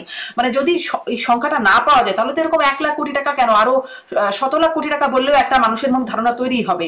সরকারের তো একটা দায়িত্ব আছে এখানে না, যে বিষয়গুলো নিয়ে একটা স্পষ্ট অবস্থান করা। এই 1,00,000 কোটি টাকা পাচার হয়েছে, একটু একটু কথা হয় না, অনেক কথা হয়েছে। আপনারা তো কখনো সেটা নিয়ে কোন রকম জায়গায় মানুষকে স্পষ্ট করলেন না। দায়িত্বশীল সংস্থাগুলো ছিল সরকারের, করলো না তো এই বিষয়গুলো, বা গণমাধ্যমের বিরুদ্ধে তো ব্যবস্থা নেওয়া হলো না। না, তাহলে ধরে নিতে হবে আদৌ কি 1,00,000 কোটি টাকা পাচার হয়েছে কিনা। বাংলাদেশ থেকে টাকা পাচার হওয়া, বাংলাদেশে আবার টাকা বিনিয়োগ হওয়া, এটা একটা অনগোয়িং প্রসেস। হুম। এটাও আলোচনা আছে যে যেই ব্যবসায়ী গ্রুপের বিষয়ে আলোচনা বলা হচ্ছে, তারা কিন্তু আবার চাইনিজ একটা কোম্পানি সেপকোর মাধ্যমে এসএস পাওয়ার প্ল্যান্ট নামক একটি বিদ্যুৎ কেন্দ্র স্থাপন করেছে, প্রায় 1500 মেগাওয়াটের। এবং সেখানে আবার অফিসিয়ালি প্রায় $1 বিলিয়ন মতন সেখানে বিনিয়োগ এসছে। তো এখন যদি বলা হয়ে থাকে সেই বিনিয়োগটা তো কাগজে কলমে এসছে, তাই না? সেটা তো বাংলাদেশে ব্যাংকের মাধ্যমে ফরেন কারেন্সি আপনার যে হার্ড ফরেন কারেন্সি, সেটা বাংলাদেশে বিনিয়োগ হিসেবে ঢুকেছে। সেই বিনিয়োগ যদি আমাদের বাংলাদেশে এসে থাকে, সেই বিনিয়োগের আগে যদি সে কোনো টাকা কোনভাবে কিভাবে নিয়েছে সেটাও তো আমাকে দেখাতে হবে। একদিক থেকে সে দেখাচ্ছে সে সেপকোর মাধ্যমে পাওয়ার প্ল্যান্টে বিনিয়োগ এনেছে এবং নিজের বিনিয়োগও করেছে, আর একদিক থেকে পত্রিকাতে সংবাদ আসছে সে অর্থ নিয়ে গিয়েছে। একটা হচ্ছে এভিডেন্স আকারে সে দেখাচ্ছে যে there is a tangible power plant 1500 মেগাওয়াটের। সেই ট্যাঞ্জিবল পাওয়ার প্ল্যান্টে সেপকো এবং এসালম গ্রুপ মিলে এত $1 মিলিয়ন বা $1 বিলিয়ন সেখানে বিনিয়োগ করেছে। It is fact, it's a fact. কিন্তু যেটা আমরা শুনছি পত্রপত্রিকার মাধ্যমে যে এত টাকা পাচার হয়ে গিয়েছে, শুধু একটি গ্রুপ নয়, আরো অনেক গ্রুপের ব্যাপারে বলা হচ্ছে। তো এই যে আমি মনে করি প্রত্যেকটা গ্রুপ যদি 1 কোটি টাকা না 1 লক্ষ টাকা, সেটা মানি লন্ডারিং এর মধ্যে পড়বে। কিন্তু পাশাপাশি এটাও আমাদের মনে রাখতে হবে, বাংলাদেশে নয়, ক্যাপিটাল ফ্লাইট পৃথিবীর ডেভেলপিং দেশগুলোতে অনেক আগে থেকে হয়ে আসছে। সরকারগুলো ক্যাপিটাল ফ্লাইট ম্যানেজ করে কিভাবে? তারা বিনিয়োগের জন্য ব্যবসায়ীদেরকে আবারও সুবিধা দেয় যে আপনি ক্যাপিটালটা ফ্লাইট না করে, ক্যাপিটাল আপনারই তো ক্যাপিটাল, সেটাকে আপনি না নিয়ে গিয়ে আবারও দেশে বিনিয়োগ করুন। বিনিয়োগের যে পরিবেশ সেটা যদি যথাযথ পরিমাণে থাকে তাহলে ক্যাপিটাল ফ্লাইটটা কমে। আমাদের সময়ে বিনিয়োগের কি পরিবেশ ছিল আর বর্তমানে কি বিনিয়োগের পরিবেশ আছে, সেটা একটু আপনি নিজেই যাচাই করে দেখুন। জি, বর্তমানে বিনিয়োগ আসছে না, এই বিষয়টিও মানে এই বিষয়টিও আমরা স্পষ্ট হই যে বিশেষ করে রাজনৈতিক অস্থিরতার কথা বলা হয় যে এই কারণে বর্তমানে বিনিয়োগ একদমই শূন্যের কোটায় চলে আসছে। একটা বিষয় একটু বলতে চাই, তারপরে যদি আপনার কোনো ব্যাখ্যা থাকে আমি শেষ করবো। যে এসআরএমের মালিকানাধীন যে ব্যাংকগুলো ছিল সেই ব্যাংকগুলোই আসলে এখন বিশেষ খারাপ অবস্থায় আছে। সেগুলোকেই বিশেষ ঝুঁকিপূর্ণ, মানে কতগুলো ব্যাংকের তালিকা করা হচ্ছে, 5টি 12টি অতি ঝুঁকিপূর্ণ এরকম, বা দেউলিয়া হবার পথে এরকম ভাবে ক্যাটাগরাইজ করা হচ্ছে। তার মালিকানাধীন ব্যাংকগুলোই বিশেষ করে, সবগুলো ব্যাংকেরই অবস্থা খারাপ হয়ে গেল কেন? সেটি কি কোনো ব্যাখ্যা আপনাদের সরকারের সময় পেয়েছিলেন? না, অনেকে তো বলেন যে ইসলামী ব্যাংকও নাকি তার মালিকানাধীন ছিল। আমি ঠিক তার কর্পোরেট যে স্ট্রাকচার বা মালিকানার ব্যাপারে তো আমি তো অর্থ মন্ত্রণালয়েও ছিলাম না, বা আমি মানে এস আলমের মুখপাত্রও নেই, সেক্ষেত্রে আমার তো মন্তব্য করা সেটা যাবে না। তো ইসলামী ব্যাংক তো ঠিকই চলছে। অনেকে বলছিল যে এবি ব্যাংক, বিএনপি যে মোর্শেদ খান সাহেবের যে ব্যাংক, সেটা খুব দুরবস্থার মধ্যে ছিল, সেটা তো কখনো আমি বন্ধ হতে দেখিনি। বাংলাদেশে ব্যাংকিং ব্যবস্থায় যে বর্তমান ক্রাইসিস, সেই ক্রাইসিসটার জন্য সরাসরি দায়ী হচ্ছে বাংলাদেশ ব্যাংকের বর্তমান পলিসি মেকাররা, সরাসরি দায়ী। তারা এসেই সিদ্ধান্ত নিলেন কন্ট্রাকশনারি অর্থাৎ সংকোচনমূলক মুদ্রানীতি নেবেন। কেন নেবেন? আইএমএফ তাদেরকে সেই অব্লিগেশনটা ধরিয়ে দিয়েছে। আইএমএফ লোনের শর্ত হিসেবে তারা কোনো ব্যাংকে আর লেন্ডিং করবেন না। তো ব্যাংকগুলো তো ক্রাইসিসের মধ্যেই পড়বে। আর এই যে নতুন লাইসেন্স পাওয়া ব্যাংকগুলো সবগুলোই ক্রাইসিসের মধ্যে পড়েছে, কারণ তাদের আমানতের সংখ্যা সেভাবে কম। ডিটেইল ডিসকাশন করার জন্য আমার ডাটা লাগবে, সেই ডাটা নিয়ে আমি আপনার সাথে বসতে চাই। এই জন্য আমি আপনাকে বলেছিলাম যে আসলে আপনি যদি আমাকে প্রশ্নগুলো সুনির্দিষ্টভাবে আগে থেকে দিয়ে দিতেন, যে অ্যাম্বুশ স্টাইলে আসলে কথাবার্তা বললে বা কনফ্রন্টেশনালি কনভারসেশন করলে এখানে কোনো ধরনের উত্তর কারো কাছ থেকে জি, পাওয়া খুবই জনাব কঠিন। নওফেল অনেক ধন্যবাদ। সেটি আসলে একটু সেমিনার স্টাইল হয়ে যেত, মানে আপনার কথার প্রেক্ষিতে প্রশ্ন করে এই যে সব প্রশ্ন করবো সেটি আমি আমারও আসলে আপনাকে আগেও প্রিপারেশনের মধ্যে বলেছি ছিল না। আমি আপনাকে আগেও বলেছি যে কনফ্রন্টেশনাল টক শো, জি, আমরা টক শো অনেক দেখেছি, বাট কনফ্রন্টেশনাল টক শো করে তো কোনো উত্তর আসবে না। কথার উপরে যদি আমি শুধু কথা বলতে থাকি আর প্রশ্ন করতে থাকি এবং শুধু এটার একটা উত্তেজনাপূর্ণ সেন্সেশনাল কনভারসেশন হয়, তাহলে তো কোনো উত্তর আমরা কেউ পাবো না। আমার মনে হয় খুব কনফ্রন্টেশন বা খুব সেন্সেশনাল কথাবার্তা না হলেও আপনার কাছে যথেষ্ট তথ্য বা যতটুকু সম্ভব এই মুহূর্তে দেয়া আপনি সেগুলো দিয়েছেন, এবং সেগুলো নিশ্চয়ই আমার দর্শকরাও বিবেচনা করবেন। আপনি আপনার মতো করে ব্যাখ্যা করেছেন, আমিও যতটা সম্ভব প্রশ্ন করার চেষ্টা করেছি। অনেক ধন্যবাদ জনাব মহিবুল হাসান চৌধুরী নওফেল, আপনি অনেক সময় দিয়েছেন আমাকে। দর্শক ধন্যবাদ এতক্ষণ সাথে থাকবার জন্য।